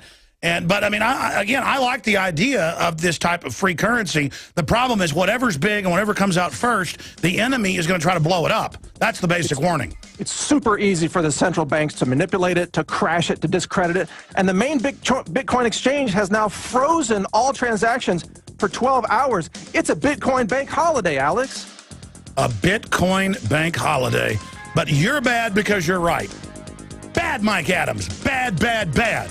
Start getting it wrong all the time. We'll give you an MSNBC show or a CNBC show to talk to nobody. All right, right outside that door is Shooter Jennings. Amazing new album out. I'm telling you, he is just phenomenal. Certainly a chip off the old block. And we're going to be talking to him in studio. I'll also give you the latest updates that are up at drudgereport.com when we come back to the next segment. I mean, Biden has thanked MSNBC for helping destroy the Second Amendment. Senators are thanking CNN. I mean, they are just a pack of scum. I gotta love that name, Shooter. All right, ladies and gentlemen, let's go back to Mike Adams. Mike, again, I've been not critical of Bitcoin. I like the idea, just the whole way it's been put out there like a cult. My gut told me don't be involved in it. Now that's happened, but it's like I said, 2012, nothing was going to happen. And of course, that's not a hard call to make, but I'm still bad because I said nothing was going to happen with it. So what do you predict now with Bitcoin in closing? And thanks for joining us on short notice. What do you predict now is going to happen? And then how do we then get other real alternate digital currencies that we do need? Well, first of all, this reinforces the importance of having physical gold. So the gold bugs are right. The gold can't evaporate overnight if you have it in your possession. So number one, this is very pro-gold. Secondly, I am a proponent of the idea of cryptocurrencies, peer-to-peer decentralized currencies.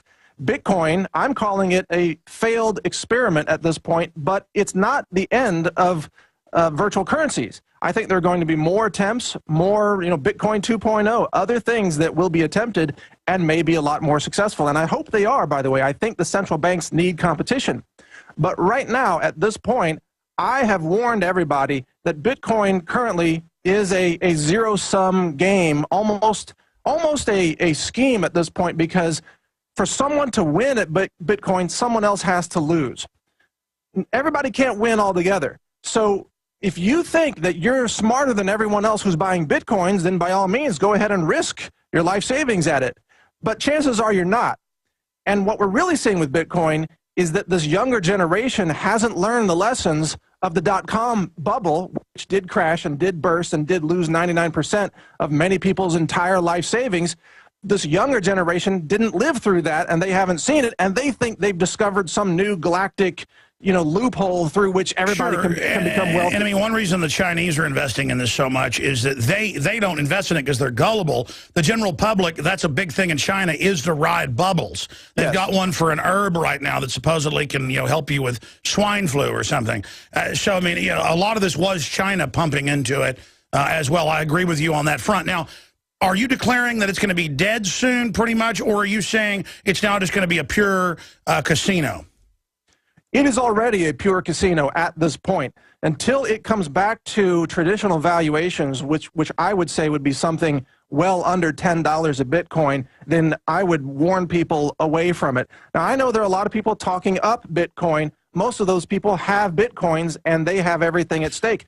The Bitcoin exchange makes money off transactions, so they want to spin everything as good news. They call yesterday's crash that they're a victim of their own success. They call it a success that it crashed.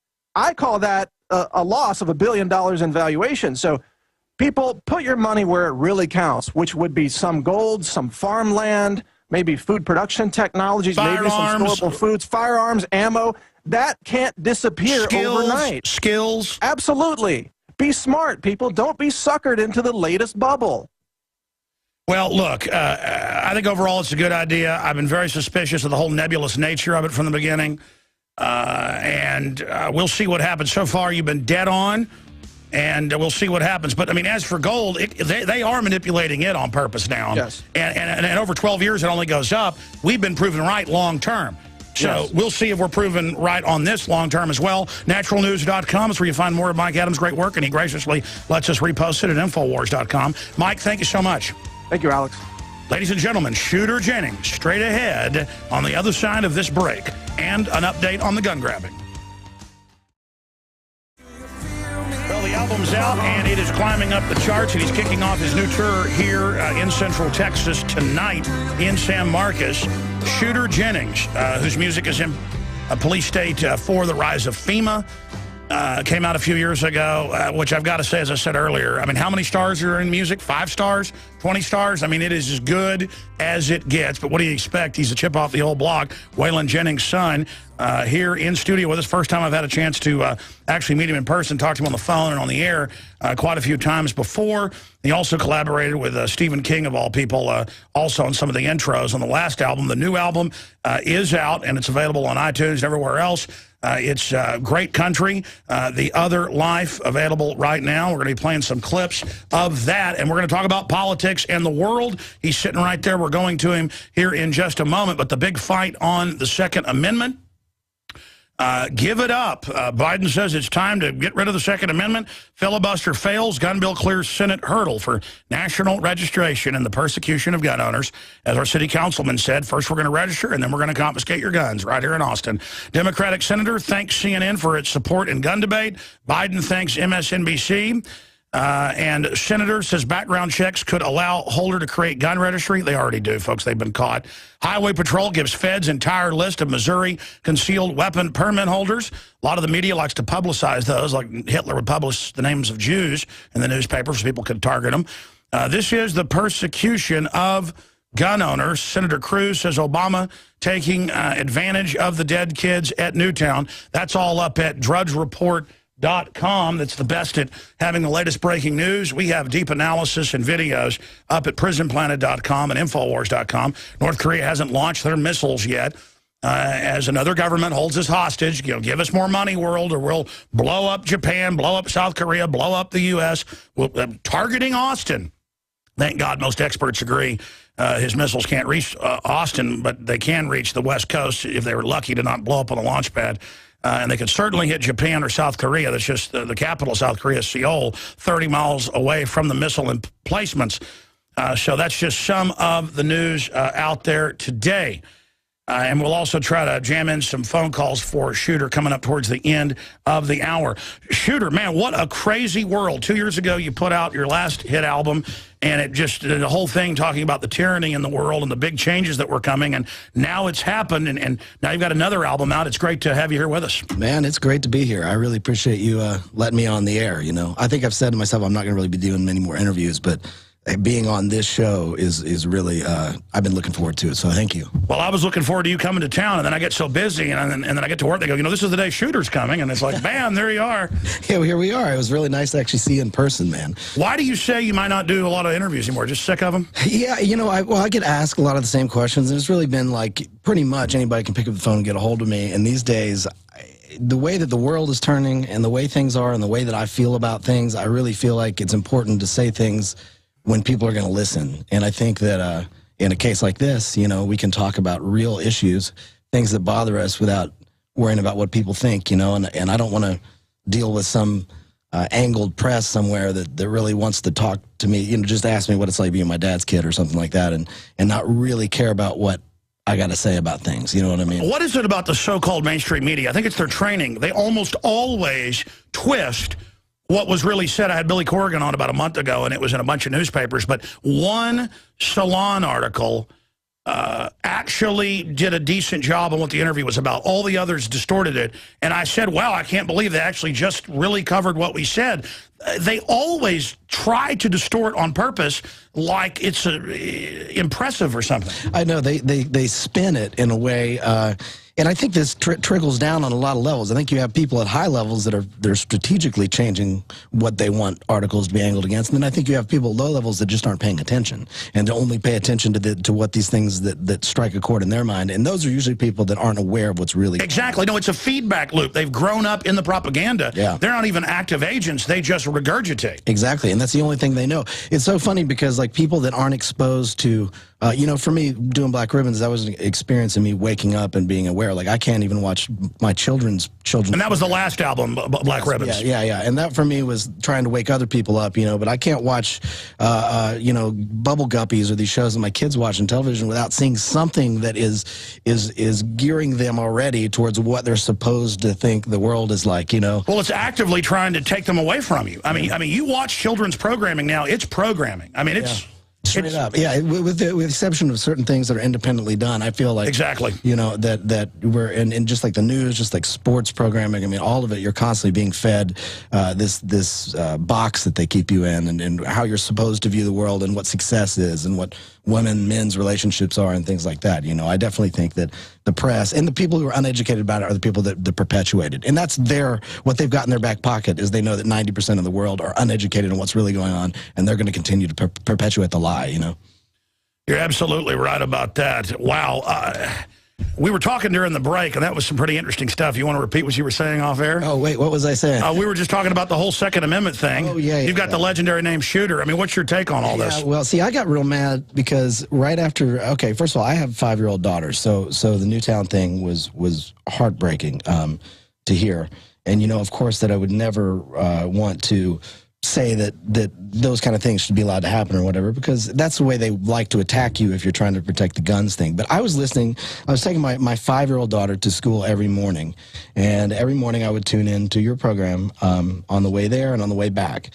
And it was all the weeks leading up and months leading up to Newtown. It was like you had a soldier who was on anonymously who had said that they had been training him on taking away the weapons. And you were saying right then, all we need is one thing. Everyone was saying, it's easy and logical if you know what's going on, that all they need is one event that's going to pull on the heartstrings of America and allow them to make everyone want to give up their guns. Now, I'm not saying that I think that Obama directly had the children in Newtown shot. That's not what I'm saying. What I'm saying is, however it led to this event, that event is the event in which has caused everyone to start giving up their weapons. Now, I had an advertisement. I have a radio show I do on Sirius XM on Outlaw Country every Saturday. No, I've heard it, yeah. Yeah, and so I had an ad for my Christmas show.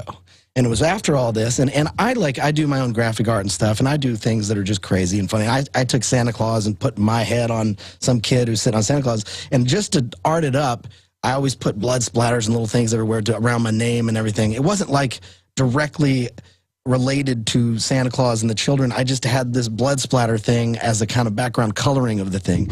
And just because that's what I do. And I had so many people get so angry about me posting this, and it made me mad because it was after Newtown or whatever.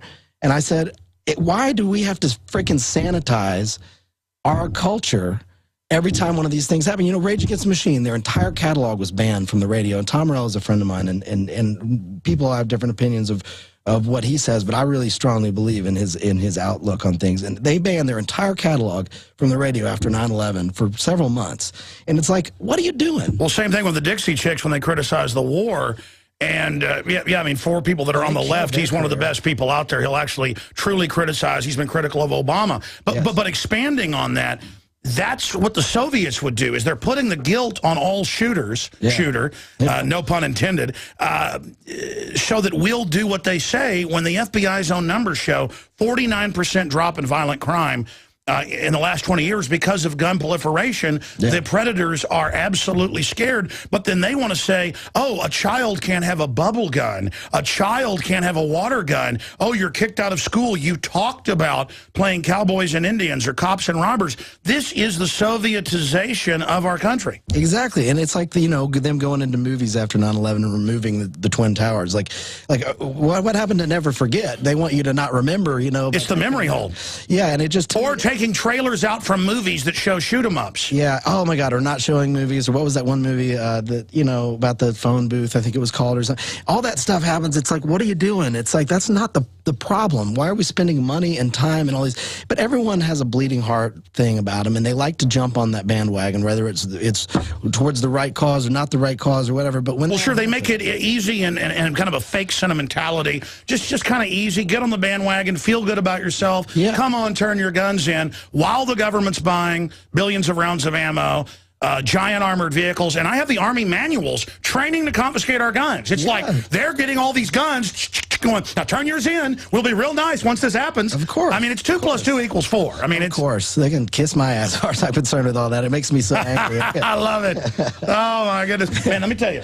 I don't, pimp is an overused word, but that new album, this piece of vinyl, that'll drive Howard Stern crazy. You know, he has these arguments with Papa Booey about piece of vinyl versus a record. But let me tell you, that is an amazing record cover right there. And you designed that, huh? Well, actually, a guy named Keith Neltner did the artwork on this one, who is an amazing artist. Hey, is this guy here on the back here in the office? That's me right there. We did a film that goes along with the movie that we're going to roll out later this year. And in that film, I was ended up getting shaved and all this stuff in a morgue, and this all took place in the morgue. It all kind of ties into the film, but... Oh, wow. Wow, look at that music video right there. Tell us the name of that. Oh, you got that is The Other Life. That is the first music video from the title track that is actually part of the film. This is when someone watches the film, which is 35 minutes long, this is actually the first 3 minutes of it, but it also has been served as a music video for us. Wow, we're going to talk about all that when we come back and give you his websites, because there's several of them. Yeah. Shooter Jennings is our guest. Well, that's a neat symbol right there. Yeah, man, that's the death shield that Keith designed. We'll be back. That's a little bit of Shooter Jennings' new The Other Life, and that's also the name of the album, the last album. That's amazing as well, is Black Ribbons. And it's so varied. I mean, some of it's outlaw country sound, some of it, what would you call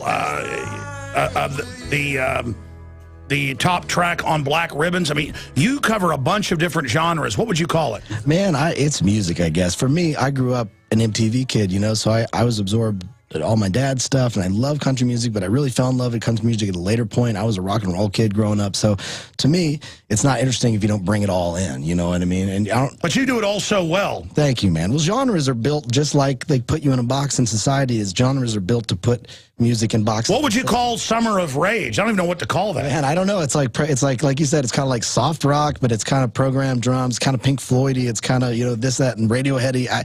Exactly. I just Yeah, I mean, soft rock's almost a terrible name because you think of that as, I don't even know the word for it. I love me some Loggins and Messina, dude. Don't get me wrong. Yeah, but I mean, no, you can do it all. I mean, that's the thing is some people can do one thing really well. And I'm not kissing your ass, it's true. Thank you. It's just all good. I mean, there's not a bad track on Black Ribbons. Thank you. And I got to be honest, things always sneak up on me. This album's been out a few weeks and going up the charts, and they've had it saying, hey, come over and check this out. I've been so busy, I haven't even tuned into it yet, and what I've heard sounds amazing. Thank you. Tell us about the new album and the film that's coming out, and then we'll get more into politics in the next segment. Well, the new album, The Other Life, is kind of like a dark mirror to my last record, Family Man, but it's I'm really proud of the record. And then Blake Judd, who's a very good friend of mine from Lexington, Kentucky, he and I have worked on several videos. We shot a 35-minute long film that we've just finished. We're going to be airing it at our shows. If you get a VIP package to our shows that we're doing, you can see an early screening of it, but we're going to be rolling it out throughout the year in different mediums. But it's a film, and dude, it's actually got, for what it is, it's got deeply rooted ties in like the Book of Enoch and sacred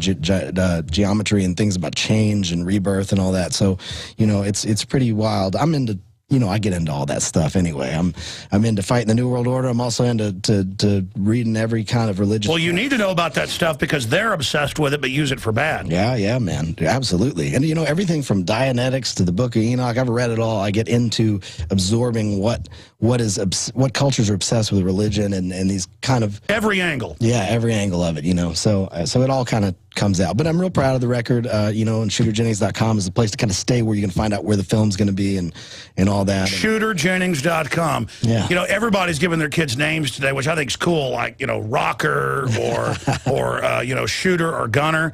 But one of my friends, son's is named Rocker, and he is a really cool kid. He can do backflips and stuff and on the wakeboards. But, I mean, having the cool name Shooter for a long time, that's cool. As a little kid, it sucked, man, because it's real easy to turn that into something like Pooter or something when you're in school, I hate this name, but by about 20, I was like, yeah, it's pretty all right. It's treated me good. Do the girls like it? The girls like it now. They do.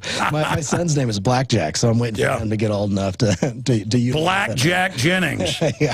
Oh, my goodness. Yeah, man, but it's cool, man. My real name is Waylon, but he nicknamed me Shooter from the day I was born. Yeah, so I've always been called that, and cops call me Waylon. That's about it.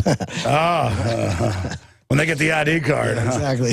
Waylon Jennings. They're like, really? They like to make an example out of me. That's been fun. They always do, though. They always like sometimes they don't know who you are, and they think, Waylon Jennings, who do you think you are, boy? Exactly. Or when they find out that I am, they're like, well, we're going to definitely throw the book at him and make an example out of him that he's not going to get off of it because he's Waylon Jennings' son. Anytime I've been in trouble, they've usually tried to make an example out of me. There you go. That's the system for you. And what's the point of that? I don't get how, the corrupt are supposed to always get off in the system, and then good guys, they go after them. Yeah. I guess they're good old boys, never doing no harm. Yeah. Been in trouble with the law since the day they were born. There you go. Exactly, man. That kind of gets cheesied by the Dukes of Hazzard, which is still a funny show, but when you actually listen to that song, that's a really good, short country song. It is, man. And he wrote it. The funny story about that is that he was supposed to write the song and couldn't write it, and they were on their way to the screening for the networks of the first episode of the film, and he wrote it in the bathroom on the way that day and just coming up with something, you know what I mean? And it's funny, that's like his biggest hit, So as a kid, everybody watched Dukes of Hazzard, so it's easy to kind of be like, yeah, my dad did that song, everyone knows that show. But it's actually kind of poetic, even though it's simple. Yeah. I'm just a good old boy. My mama loves me. It's like... She don't understand. They keep a show on my hands, not my face on TV, That's right. But anyways, we're going to get more into your new record when we come back and talk about fearlessness. You were talking about that during the break and where you think society's going. Because Black Ribbons came out 2 years ago? 2 years ago. And I feel like it's more true now than it was then. It's amazing. It's not just evergreen. It's like a blossoming evergreen. Yeah, man. It's just everybody is so afraid of everything. And that's the way they... And the answer is get over the fear. Yeah. You have to be fearless to be able to walk into the fire, you know what I mean? You have to be able to not be afraid to lose your life or your anything. And that's... We'll be right back with Shooter Jennings straight ahead. Yeah. Monday through Friday from 11 a.m. until 2 p.m. Central, we're here live. Back weeknights, 7 o'clock with Infowars Nightly News. It's now in its second year of beta. We have got cable networks, you name it, just begging us. Every day we got more cable systems wanting to pick it up as soon as we syndicate it, which we're trying to get the reporters trained, the stuff in, the equipment, the new studio built. All thanks to your support. Please become a PrisonPlanet.tv subscriber. 11 memberships for $5.95 a month. That's one membership can be used by 11 people with the same username passcode simultaneously. Operation Awakening the Sleeping Giant. Be sure and support us, because I get so wound up. We're 2.5 hours into this show, and I haven't plugged anything on air, and that's really where radio is able to pay the bills, as you're the host, plugging in and out of breaks, their own sponsors, their own stuff. And I got a stack of sponsors paid, ready to be plugged on air. I won't even do it. That's how obsessed I am with fighting the globalists, and thank God you've been buying the books, the videos, all the materials off InfoWarsStore.com. Because believe me, you're loading bullets in the info cannon every time you go and buy T-shirts, bumper stickers, you name it. All pro-Second Amendment, pro-liberty, anti-GMO. It's not about left and right. It's about right and wrong.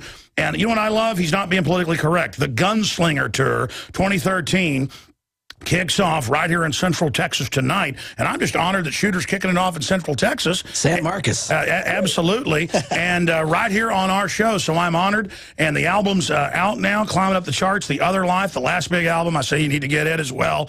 That's Black Ribbons. And, of course, we have some of that in the film, the FEMA film that we put out, The Rise of FEMA. As you now see, that's happening. And Shooter Jennings is here with us. Go to shooterjennings.com. To get the album and to see the trailer for the new movie that they're premiering at their VIP showings before, I guess, or after the concerts.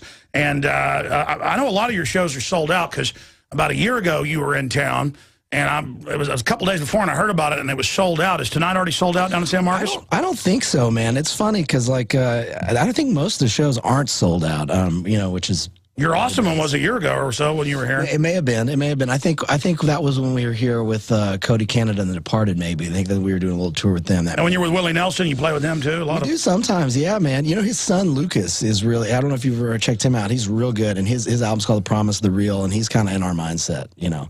Yeah, I was talking to some of my friends that went and saw Willie recently, and they said his son was out there like him. And smoking guitar, man. Sound just like him. It was amazing, the two together. Yeah, Lucas and I are doing a record together. We're about halfway done with it. Oh, wow. So that's good. That's going to be a cool thing, too. And it's really more like an English rock sound, a southern sounding English rock kind of. Dave Mustaine was here 2 weeks ago. I know that guy. I mean, I've never met him, but I've like seen his talk. I love how he says what he wants. Yeah, he says what he wants. No, it's just that we ended up hanging out with Willie's son. That was amazing. Willie Nelson, Dave Mustaine of Megadeth. Now, getting back to what you were saying during the break, I mean, where it's all going, getting out of this fear box. Yeah. We were talking about Obama.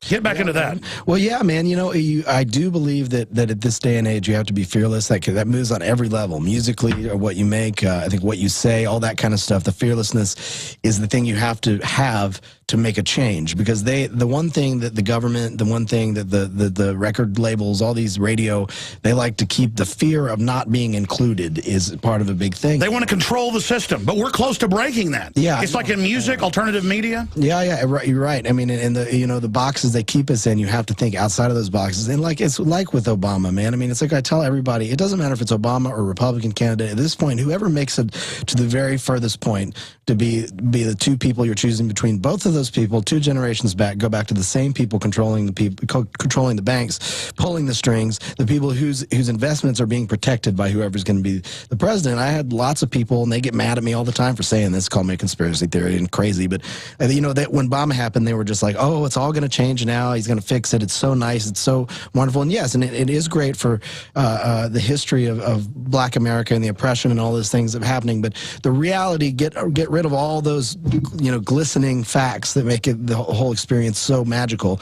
You look at the end of the day, it's the same people that are pulling the strings, and they're never going to have our interest. And somebody like Ron Paul, if he was younger and all this stuff, he would never get to that point. They're never going to let that happen. It's going to have to be somebody who's got an agenda on the inside to break the system, who's not letting the outside people know about it, to get into that. Wow, that's profound. You know, I've thought that a lot. Either we change things as a cultural revolution of liberty, person by person, that's the surest path. But yes, there are more and more people who are kind of halfway sold out, who more and more are clicking. Yeah. It's not even so much that they've infiltrated as a liberty lover. It's that they're starting to get where this road leads, and they look in their children's eyes, just like you say in Summer of Rage. Thanks, man. It's true. It's true, man. And it's like we're in a place where the only way, and you know, David Icke said this, and it's something that and it was in a very small issue. He was talking about something to do with the garbage cans in London, but spying on you with chips. Yeah, but like saying that the only way to get to have success in fighting this kind of oppression is for everyone to bond together in defiance. Like to say, we're not going to do what you're telling us we exactly. No, I've said that. Stop complying at every level. Yeah, stop complying. You have to, you know, like it says in the Summer Age, speak loud when they try to silence, and withhold when they try to fight us. And that's the thing, you know.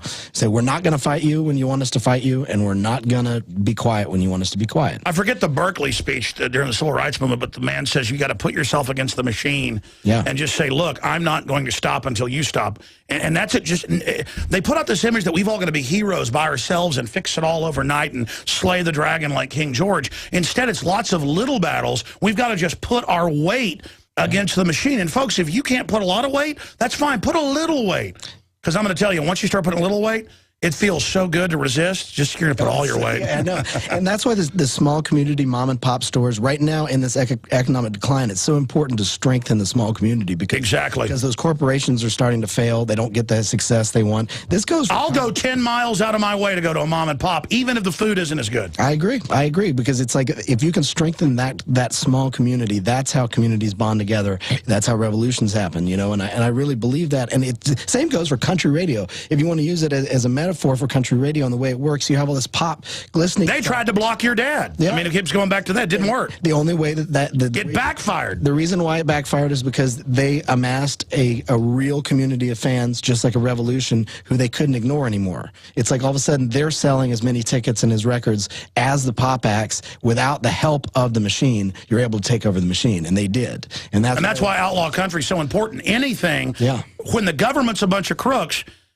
the patriots are going to be the outlaws. Exactly. And it's just like the founding fathers were outlaws. That's what they called them. And it's like every Western movie you ever watched. There's the corrupt sheriff that oppresses the entire town, and the outlaws come into town, defeat the corrupt sheriff, and free the people. And that happens in every one of them. And it's kind of it's the exact same thing. Well, because that really happened thousands of times in real history cases. Yeah, exactly. In the Wild West and everything. And it happened, you know, with the American Revolution. It happened with everything. So. Well, and so many times you'd have a corrupt railroad boss, or I mean, you see those Clint Eastwood movies. Those are based on a lot of real cases that we've covered on air. With Pinkerton Security would come in to muscle people, and finally they'd kill some little girl or little boy, and one guy would stand up, and then usually he might get killed, but then everybody stood up. Yeah. And see, that's what the system knows. They know that if they kill myself, Ron Paul, or somebody like that, and make it obvious, that it doesn't actually scare people when they see the Patriot get destroyed. It's like Obi-Wan Kenobi by Darth Vader. He lets him do it. Yeah. And he looks over and, okay, I'm really going to beat you. Watch this. Yeah, and then the Jedis rise up, you know, and that's the truth, man. And that's why you have to be fearless, and you have to, just like you do every day, no matter what people think about you, you're going to say what you think. And there's nobody who's going to tell you off camera what to say or sway you in a direction. Have you had any trendies tell you not to call it the gunslinger tour? You know what's funny is that hasn't happened because there's been more controversy over a couple bloggers and people thinking I was putting death threats out on them with the song Gunslinger before. But I'm sure it'll hit us. But you know, the lyrics of that song are about being misunderstood. It says, don't call me an outlaw, I'm a gunslinger. It's like, it's a different, I'm not here to make a ruckus. I'm here to actually get a job done. You know what I mean? And that's kind of what I think. I'm standing up. I'm real. I'm not a slave. Yeah. I'm a gunslinger. Yeah, man. Yeah, you know. Well, expanding on that, that's a thing now in the culture, in this weird nanny state. People use it to peck at somebody. Yeah. And I know you've been very successful. Have you ever noticed that people manufacture now these cosmologies to then say someone is bad so they can produce a drama? Oh, well, of course. I mean, that happens all the time. You look at the way that they, you know, I never supported George Bush. I don't support Obama. But you look at the way that when George Bush was on his way out and the economy went down and the media was able to just be like, let's put all of the focus on how bad of a president George Bush was, so that the new guy coming in is going to seem like such an amazing thing. You're a theater guy. You see that. Yeah. They were whetting everyone's appetites. Yeah. The Bush people run the Obama people, so they destroy him to make the savior look good, so they would sell the whole agenda. I mean, it's all scripted. Yeah. It's so beyond scripted, and it makes me laugh. It's like that movie Wag the Dog we were talking about the other day, and Ryan, our tour manager, goes, you actually think they do that? And I'm like, they do it. They did it a year later after it came out in Kosovo, the very same thing. Yeah. So, well, it's the same thing. The little girl. Yeah, oh, we've got to invent. The song Willie Nelson sings about the brown shoe. Oh, we got to come up with a song about a shoe that's going to make everybody's heartstrings about the fallen soldier, you know? And it's like, God bless the soldiers of America. Like, I'm beyond behind. Well, exactly. But while they're taking their guns and putting them in psychiatric facilities for no reason, they then use them to wrap their agenda while their internal documents say they hate the veterans. Exactly, man. Of course, man. And then finish your point about the veterans. I interrupted. Well, no, I'm just saying that I think that, you know, the veterans are the thing in this country that are on the front line, and they're going to do the right thing always. But I just feel bad for the fact that at the top of the chain, there are people that are not looking out for them. Well, see, that's why the globalists love and hate the troops and want to go to all robots and drones in their own words, so they'll follow orders unquestioningly and engage in war crimes. Yeah. They've got to try to find the psychos and promote them into black ops and CIA, but there aren't actually that many of them, because people that really have courage most of the time do it because of a guardian instinct, and once they see the lie, they revolt. That's why every authoritarian tyranny, once it fully takes over, wipes out the good police and military. Yeah. That's why the police and military who don't know history need to understand, if they fully take over, which they're really trying to do now, you're the first people they're coming after. Yeah, it's just I wish that more you know, police and these things actually had full disclosure as to what was really going on, because a lot of the time it's just guys operating in the dark. They're compartmentalized. Guys, yeah. And it's like, you don't know how many soldiers come up to me at shows and tell me that my music and Hank III's music and other people have really gotten them through hard times overseas, and that's beyond something I can even comprehend, because here I am, you know, I talk a lot, but I'm in the studio working in the safety of my own quarters and get to go home and be with my children and all this stuff, and they're over there fighting the front line for us and for our freedom. And so it's like, it breaks my heart to see so much corruption going on behind the, you know, closed doors. And well, exactly. You can't take away the fact that they're in a horrible situation, and most of them signed up believing it was good. Yeah. Even if they were conned and it's a lie, it doesn't make them bad. Who it makes bad is now it's been, not declassified. WikiLeaks, they confirm it's real. Of course. That they have torture camps everywhere, but they use special contractors. The troops don't know. They deliver the families in trucks there with bags over their heads. And I've talked to the troops. That's why they go back and commit suicide. When they see some pot-bellied pedophile at the Army camp taking the little girl in, the guy doesn't know what to do and goes home and blows his head off. No, don't blow your head off. Go speak out against what they're doing in the black sites. Yeah. You see what I'm saying? It's terrible. I mean, it's terrible conditions in a lot of cases. And then the worst thing that I see and I've heard about is just how they treat the veterans after they come back. It's just like after Vietnam, they come back and they're all, you know, they're strung out on drugs and there's these things, and then they don't have a home. And you got these terrible situations for veterans. And it's like, now, you know, they've been in Afghanistan. I mean, there's the abundance of heroin, the abundance of all these kind of things going on over there.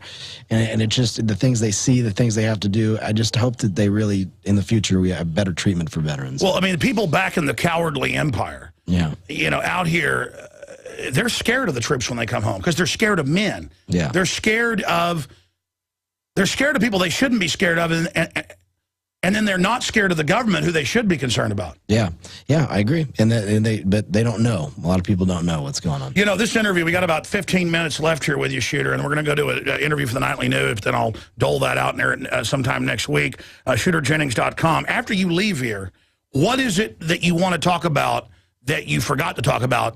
But let's get in the time machine and come back to right now. Man, that's hard to even say. My mind gets going so fast. Same here, yeah. But it's, you know, I'm just happy to be here and with you and talk about these kind of things, because it does weigh on me, man. It's like I look at my kids growing up in this world, and I look at what things are going to be, and it scares me. It scares me that anybody just doesn't listen and doesn't open their mind to these things, you know. And it's musically, people don't open their mind to music. People don't know. There's a whole wave of underground country artists that don't get any exposure because radio's gatekeepers keep them out. Oh, they put horrible fluff I can't listen to. Oh, it's terrible. Even the so-called old-fashioned country stations air all this new stuff. Yeah, and then they have whatever you call, you know, just like in government, they have patsies that they set up. They have artists they set up as their kind of outlaw country artists that they're trying to appease that appetite for, but yet are still just part of the organization, just puppets, you know. And it's just like everything operates on such a level that it could be a same metaphor for the government, you know. But ultimately, just talking about all this stuff and just being able to have the freedom of speech to do it is what I enjoy doing, being on here. So what do you think's going to happen as the economy implodes, as they rob the bank accounts in Europe, Cyprus and other places, if they really try to keep pushing and name libertarians, constitutionalists, conspiracy theorists, and say we're bad. I mean, that's a throwaway line. I don't want to hear culturally what you're saying that's totally pertinent. You're just a theorist because you don't trust known liars. I mean, I'm worried about civil war in this country. I am too, because you look at with the treaty or with the deal that they're signing down here against Obamacare, a lot of the people turning against that. I don't like to see everybody so disjointed. I'd rather see two sides, to be honest with you, than I would like to see all these different things. But I think that what happens is the right side tends to get too caught up in some of the religious aspects and the abortion aspects and all those things, the gay aspect, the gay marriage and all that. They really, even the weed thing, like what I really would prefer to happen, and I believe that all of that stuff, I am a person who does believe that each individual has a choice to do whatever they want to do, but I also think that a lot of those things are what's keeping progression on both the left and the right. Sure, the system uses it as a diversion football issue, not meaning people don't have points on the issues on both sides. The issue is it's used to distract from all the other. Why are we giving $85 billion a month to foreign banks, and then no one even knows that? I know, and yeah, and I agree. It's a distraction, so I hate to see all of that happen. I just, I would love to see someone stand up as a public figure that would actually have the interests of people in mind, that could really relate to the youth as well as the older generation. I think we're going to need something like that. I think it'll happen. I honestly am a big supporter of even this Anonymous. Did you follow Anonymous in the college rape trial thing that was happening with them? There was like the football team. Yes. Raped all the, and Anonymous went through and revealed all this stuff and exposed the corrupt sheriff and how the sheriff and the school were talking. Well, look at WikiLeaks. I've thought that's too good to be true, but now it's releasing that Kissinger's a known criminal, that they're torturing kids. Yeah. I mean, I don't think they're releasing that on purpose. No wonder they've been torturing Manning. Yeah. I mean, maybe that's terrible. By the way, the Manning situation, the hacker just now that died and that committed suicide in New York over all the pressure that was down on him when he'd done a lot of good things. Yeah, I mean, sure, there's things that were illegal. Well, they're now going after whistleblowers. Stay there. Shooter Jennings is our guest. Amazing interview. ShooterJennings.com. We're back live with Shooter Jennings, ladies and gentlemen, and we're going to be doing the nightly news tonight. I don't know if I'm going to air the interview tonight. We do with him. I may dole it out next week for PrisonPlanet.tv viewers. But, wow, the new album is out, The Other Life. Shooter Jennings, certainly an iconoclast, smart guy, very interesting. And check this out. Check out if you're a TV viewer. They've got the new record out on vinyl, and it is purple. I mean, the TV camera cannot pick up how rich that is. Man, that is cool. Yeah, man. It's always the presentation is just as important to me as when I was a kid, I used to listen to records. There's another way they've ruined everything because everyone downloads records. But as a kid, I used to buy CDs and sit in my room and listen to it and just look at all the art and look at all the imagery and kind of tie it all together, and that seems like a very lost art. I like the black shield. The heraldry in it, it's very striking. Yeah, it was kind of like a family crest design was the idea behind it. And yeah, that's what I am. The last record we did a variation of it. For this record, we have that being the kind of central logo for the record, and I think it kind of a lot of things tie in. That's a powerful. See, you hadn't even told me it was a crest, but that's what I got from it. Yeah, like Keith Neltner, that artist, man, he's got great vision, and working with a guy like that is really a pleasure. What is the idea here?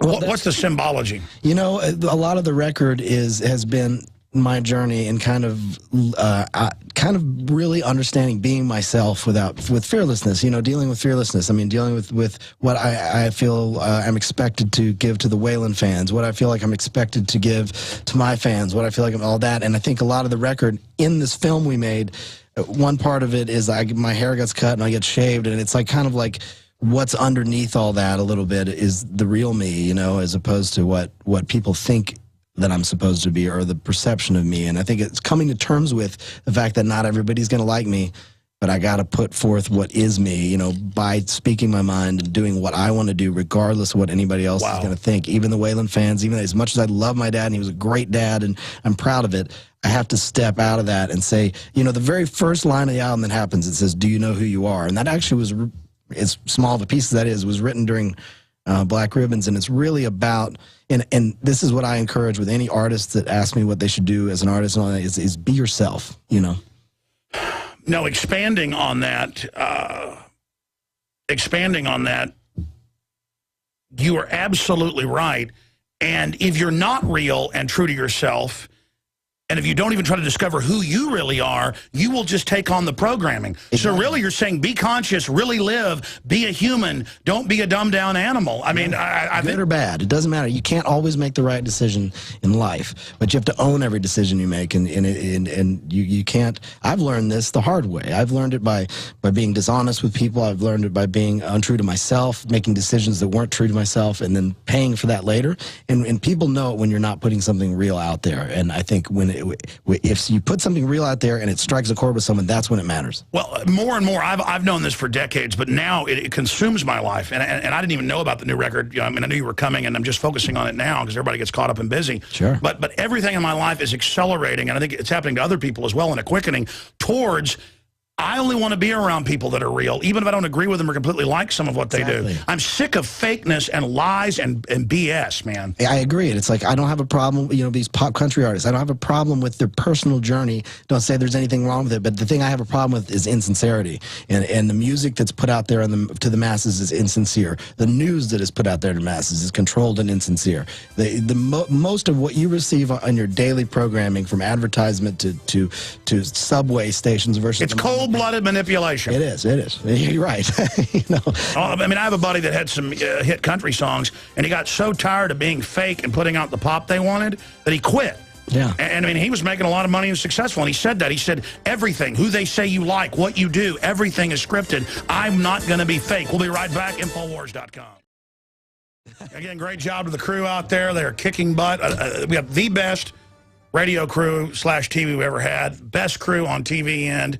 I just am so thankful for my crew and all you, the supporters and listeners and the good Lord above. We were just talking about synchronicity, serendipity during the break, and how, not attacking atheists, but they say, we're just on a rock, it's all boring, we don't have free will, we're on a rock in deep space, what is this? We were talking about, I have dreams that come true, you have dreams that come true. I mean, let's talk about that. What is this? There's definitely major stuff going on we don't see. Oh, big time. I mean, I've done all kinds of research into religion, the occult, everything like that, and I do believe that there are elements at play. I do believe that there's God. I do believe that there's or at least a force that is beyond our comprehension, in which everything has. I do believe in the science aspect of it, and I also believe in spiritual, like the importance of being spiritual. Whether or not there's a God, whether or not there's like a dude in the clouds or whatever, I think it's important for you to figure out a balance in understanding. Sure. Well, they set science up against religion, and the foolish people then argue it back and forth as a football issue. Yeah. But I mean, they're coming out with huge math equations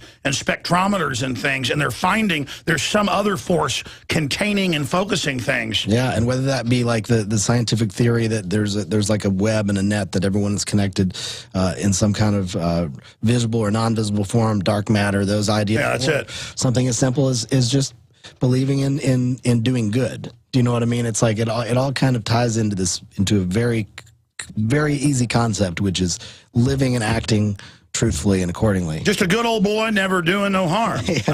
No harm, yeah. Well, I mean, absolutely. It comes down to, I have goodwill.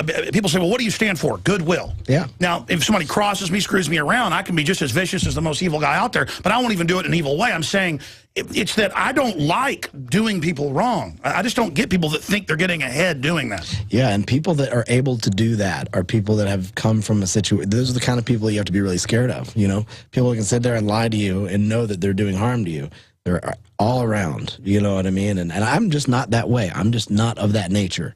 You know, I'm sure I've made mistakes, and sure I've told lies to people because I didn't want to upset them. And sure, when you're younger, you go through. The point is, as you develop, I mean, obviously, you choose a side. Yeah, you do. You do. And unfortunately, there are a lot of people out there who have chosen the wrong side of that, you know, and that's why that's what everyone is fighting against. And it's unbelievable what people have done. There are people that have done things to people that people would die just even hearing what they've done, you know, the kind of audacities and war crimes and things in government, even people's lives and their livelihood being taken away over bets. I mean, even if you look at the Mitt Romney KB Toys thing, the thing with that company, how they shut down KB Toys as like a thing. It was like a mom and pop organization, you know, all that stuff. I feel Again, we get back to that, but the small community. It's funny, I was saying this between one of the breaks. When I watch 90s television, I grew up in the 90s and 80s, and really, like, I watched shows like Beavis and Butthead and Seinfeld and all that. I mourn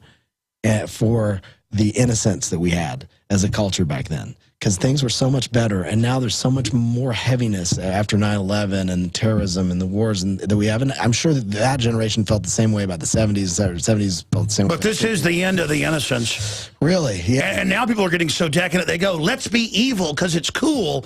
And it's like, hey, evil isn't the image of the devil cheerleader, man. Evil is like burnout cities and poverty. Yeah, man. I watched that movie God Bless America the other day. Have you seen that thing? No. Oh, it's all over the place. But there's a speech in that movie.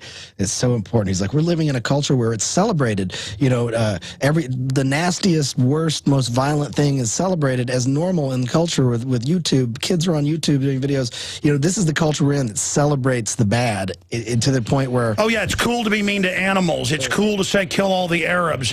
All the shows are about psychos that torture people. Anything that's shocking is what's funny now. It's like the more shocking it is, the funnier. And then when it really happens to you, nobody cares because it's funny. Yeah, it's desensitized to the point of, so it's done by design. The album available for download on iTunes right now. The Other Life, Shooter Jennings, available right now at shooterjennings.com. I'm Alex Jones. We'll be on the news tonight, 7 o'clock. He said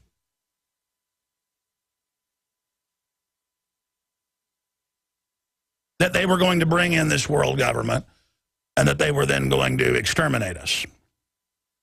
For our own good, of course.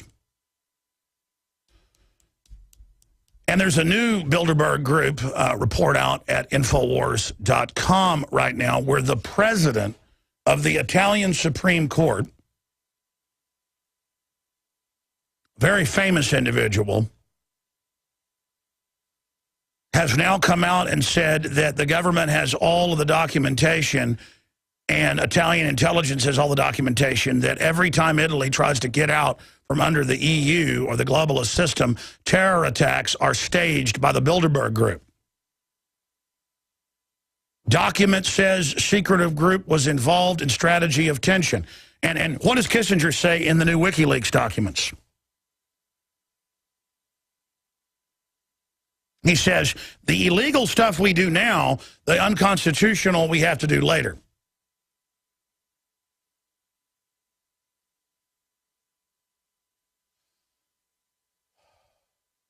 Absolutely devastating. And going back to H.G. Wells, he described how the establishment sees us as amoebas in a petri dish, and they're coldly and scientifically studying us, watching with a cold gaze with what they plan to do to us.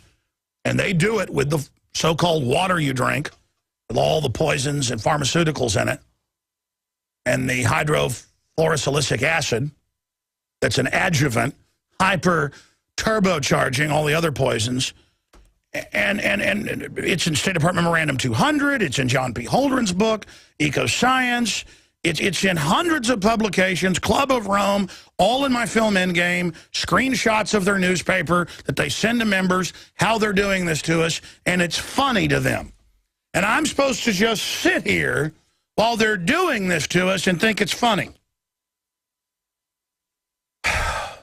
Or go join the establishment and play the part of a mainline Republican like Rush Limbaugh or Glenn Beck. And just have a extended last meal, I guess, over the next decade or so. And just watch society rot, and I'll just sit back in a genteel way and watch my children's entire future destroyed by madmen. I'm going to explain this again.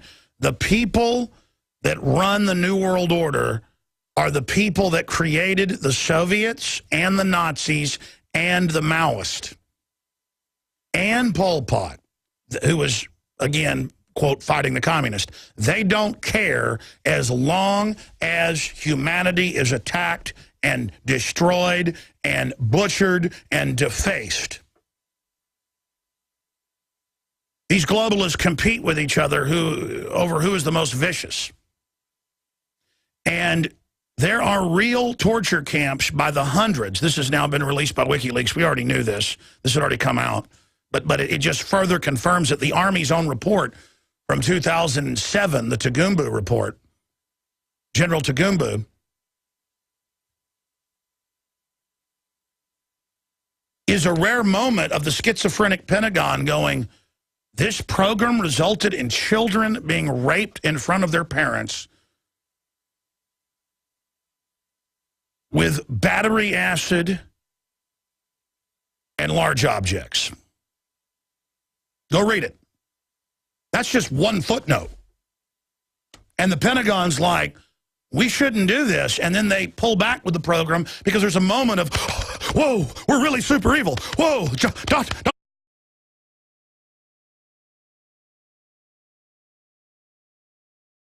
It is your PrisonPlanet.tv memberships that fund so much of what we do here on this operation.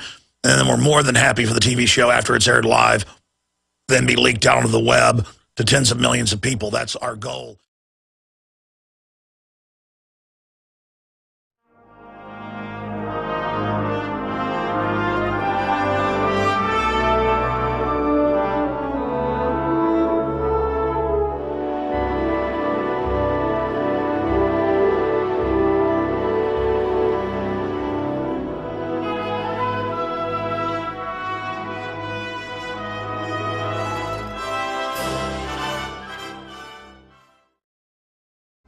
Okay, folks, we have got another obviously incredibly important broadcast as the world just gets crazier and crazier by the minute. I am your host, Alex Jones, and we are going to be live here, Lord willing, for the next 3 hours. The news websites are Infowars.com and, of course, PrisonPlanet.com, a streaming video at PrisonPlanet.tv. I woke up at about 3 a.m. last night,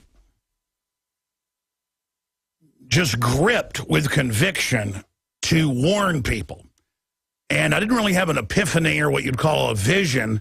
It was more of a crystallization of the technocratic system that's being established and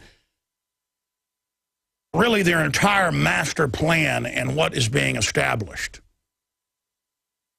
And so what I'm going to do here today is open the phones up in the first hour on North Korea, the Second Amendment, the state saying your children belong to them and that you're an extremist if you don't believe the state controls the children and owns the children.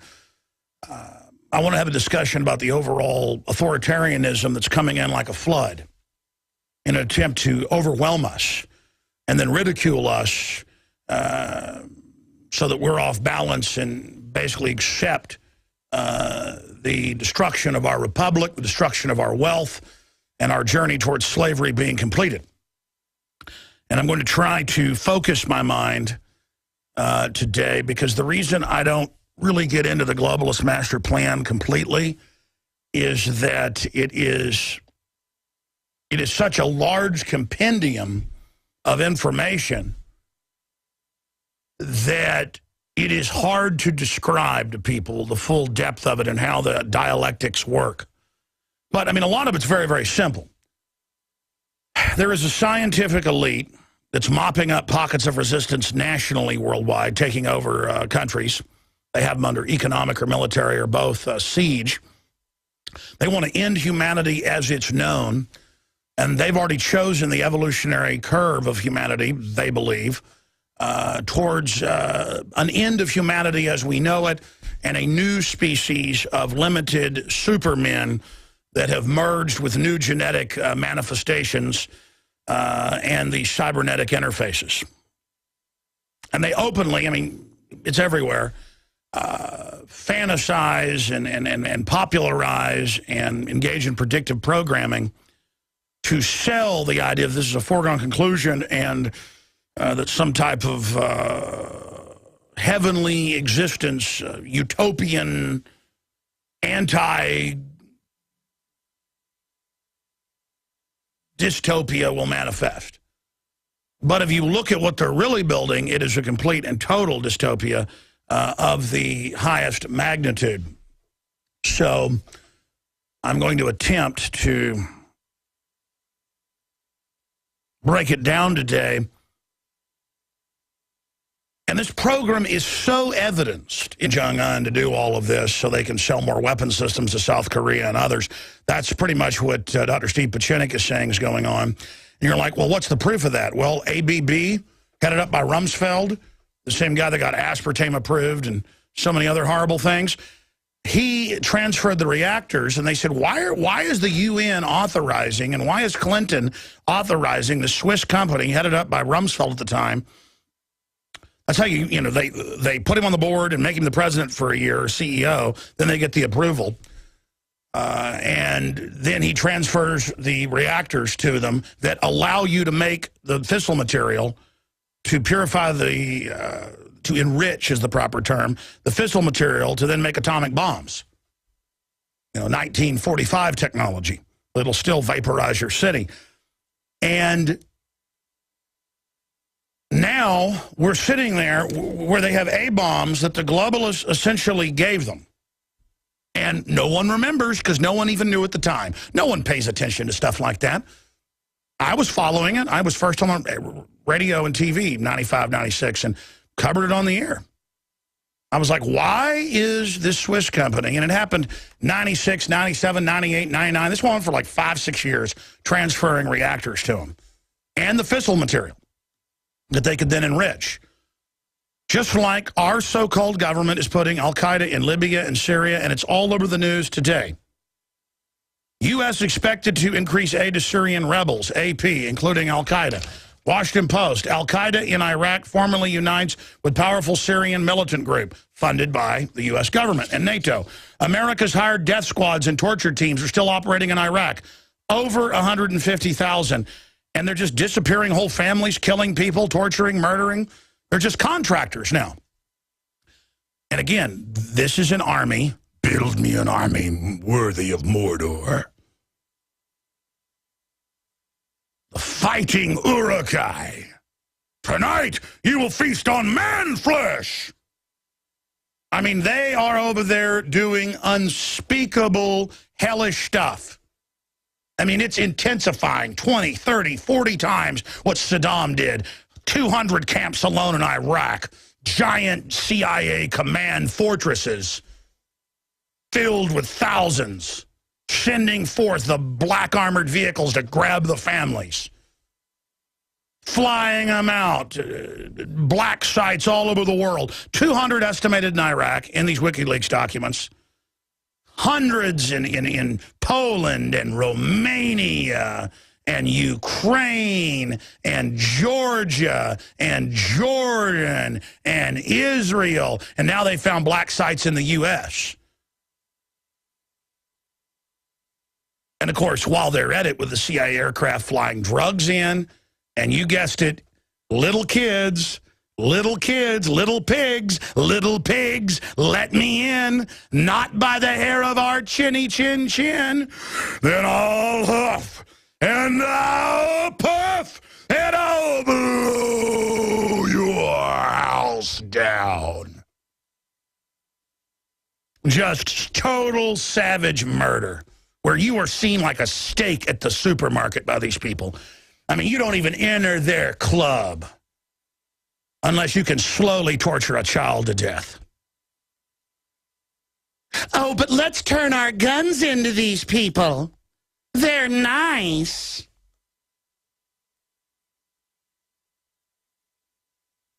Oh, God. Al-Qaeda has always worked for the New World Order. Before it was called Al-Qaeda, British intelligence, Lawrence of Arabia, look it up. It's all there, but they think you're stupid. And so I've really analyzed this. I've sat back and I've said I hate Kim Dr. Mengele. And by the way, these weren't even real Al-Qaeda terrorists. They publicly work for the globalist. I have a stack of news I'm going to get to after Larry Pratt leaves us at the bottom of the next hour to just show you what the technocrats are doing. They're seeing what military will follow orders. They're seeing what contractors will follow orders. These are all tests. Because the devil mimics God. This whole world's a test for God or his people, but the devil tests his people. And if you don't believe in the devil, I mean, what is the good guys torturing people's kids?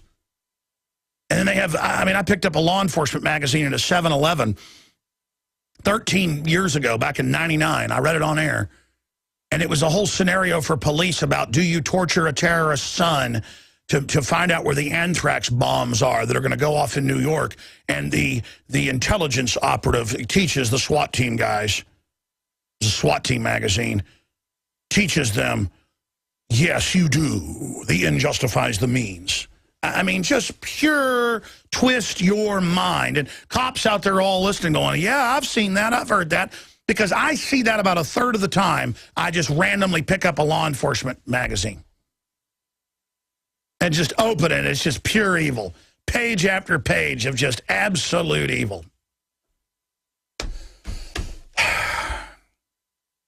Last time I picked one up a few years ago, I opened it up and it was an article written talking about Dallas saying, you know, if you see somebody with a get out of the UN sticker on their car, go ahead and bring them in. And police chiefs, go ahead and back your officers. Find some reason to charge them with something, because these are extremists that want to kill cops.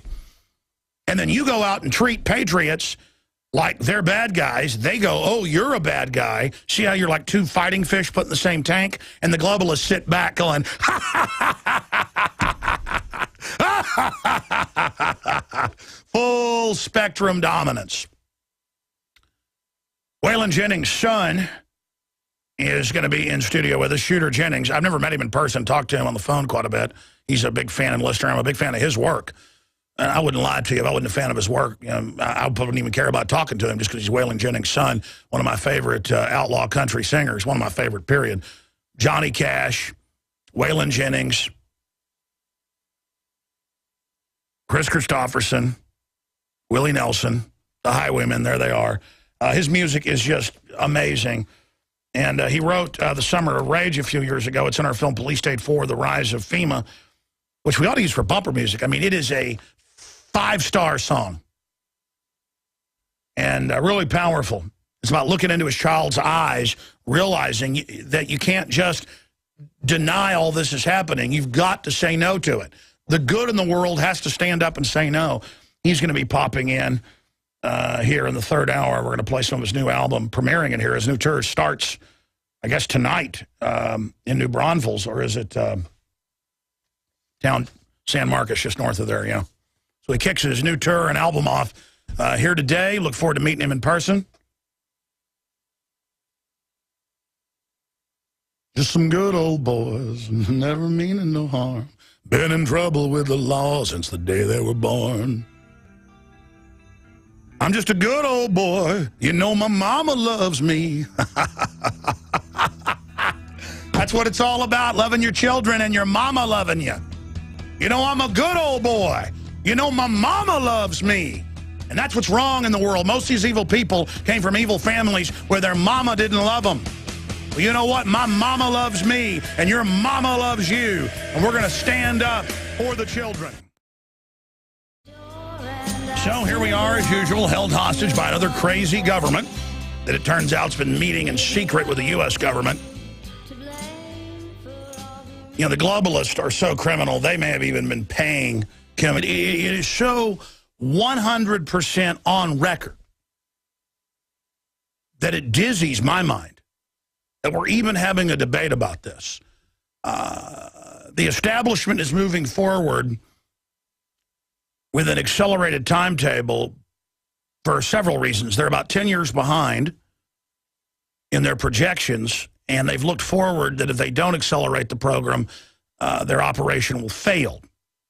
But they have succeeded in their greatest goal of creating an artificial habitat civilization with government and corporate reservations that are breakaway civilizations several steps above us. So that's what they've got over us, is that we are now in a fishbowl. But we can build civilizations out of their program if we realize the matrix. It is April 11th, 2013, on this Thursday edition. We've got a very important broadcast lined up. We're going to have updates from the head of Gun Owners of America, Larry Pratt, at the bottom of the next hour. or at the start of the next hour, he's going to be popping in with us. Then at the bottom of the next hour, I will break down the most chilling information that we have ever covered here on this broadcast. And it's all publicly available. And it deals with the technocrats, the Anglo-American eugenicist elite, and their own statements, their own plans, and what they've done before. What they do when they have full control of a country. What they do when they have full control of a country. What they do when they have full control of children.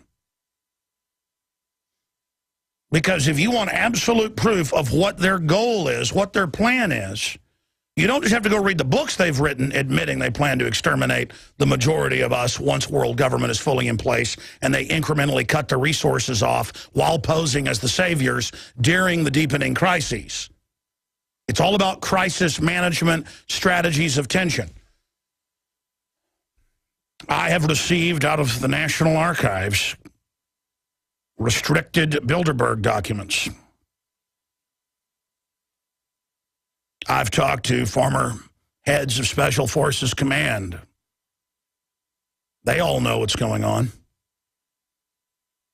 And the plan is to destroy the family, shut off the resources, and bring in a global medical tyranny. And then if you fight back against the white-coated exterminators, Nazis used them first, Soviets used them first, then they're backed up by paramilitary death squads. And we know the exact formulae, not even reverse engineered. This is all out in the open as a mosaic of actions, white papers, and statements. I mean, they just released a bunch of WikiLeaks documents, and Kissinger's not denied them, and the government said they're real. And what did Bradley Manning, who was part of releasing them, say? He said it's like the establishment is a kid with a magnifying glass burning ants. Well, that's how H.G. Wells described in his allegory, War of the Worlds, which he later wrote books about, saying is what the elite's going to do to us. They are the machines. They are the Morlocks. We are the Eloi. Same allegory over and over again, same story over and over again. Remember the Fabian socialist, top globalist, part of the inner eugenics cult, wrote the book, The New World Order.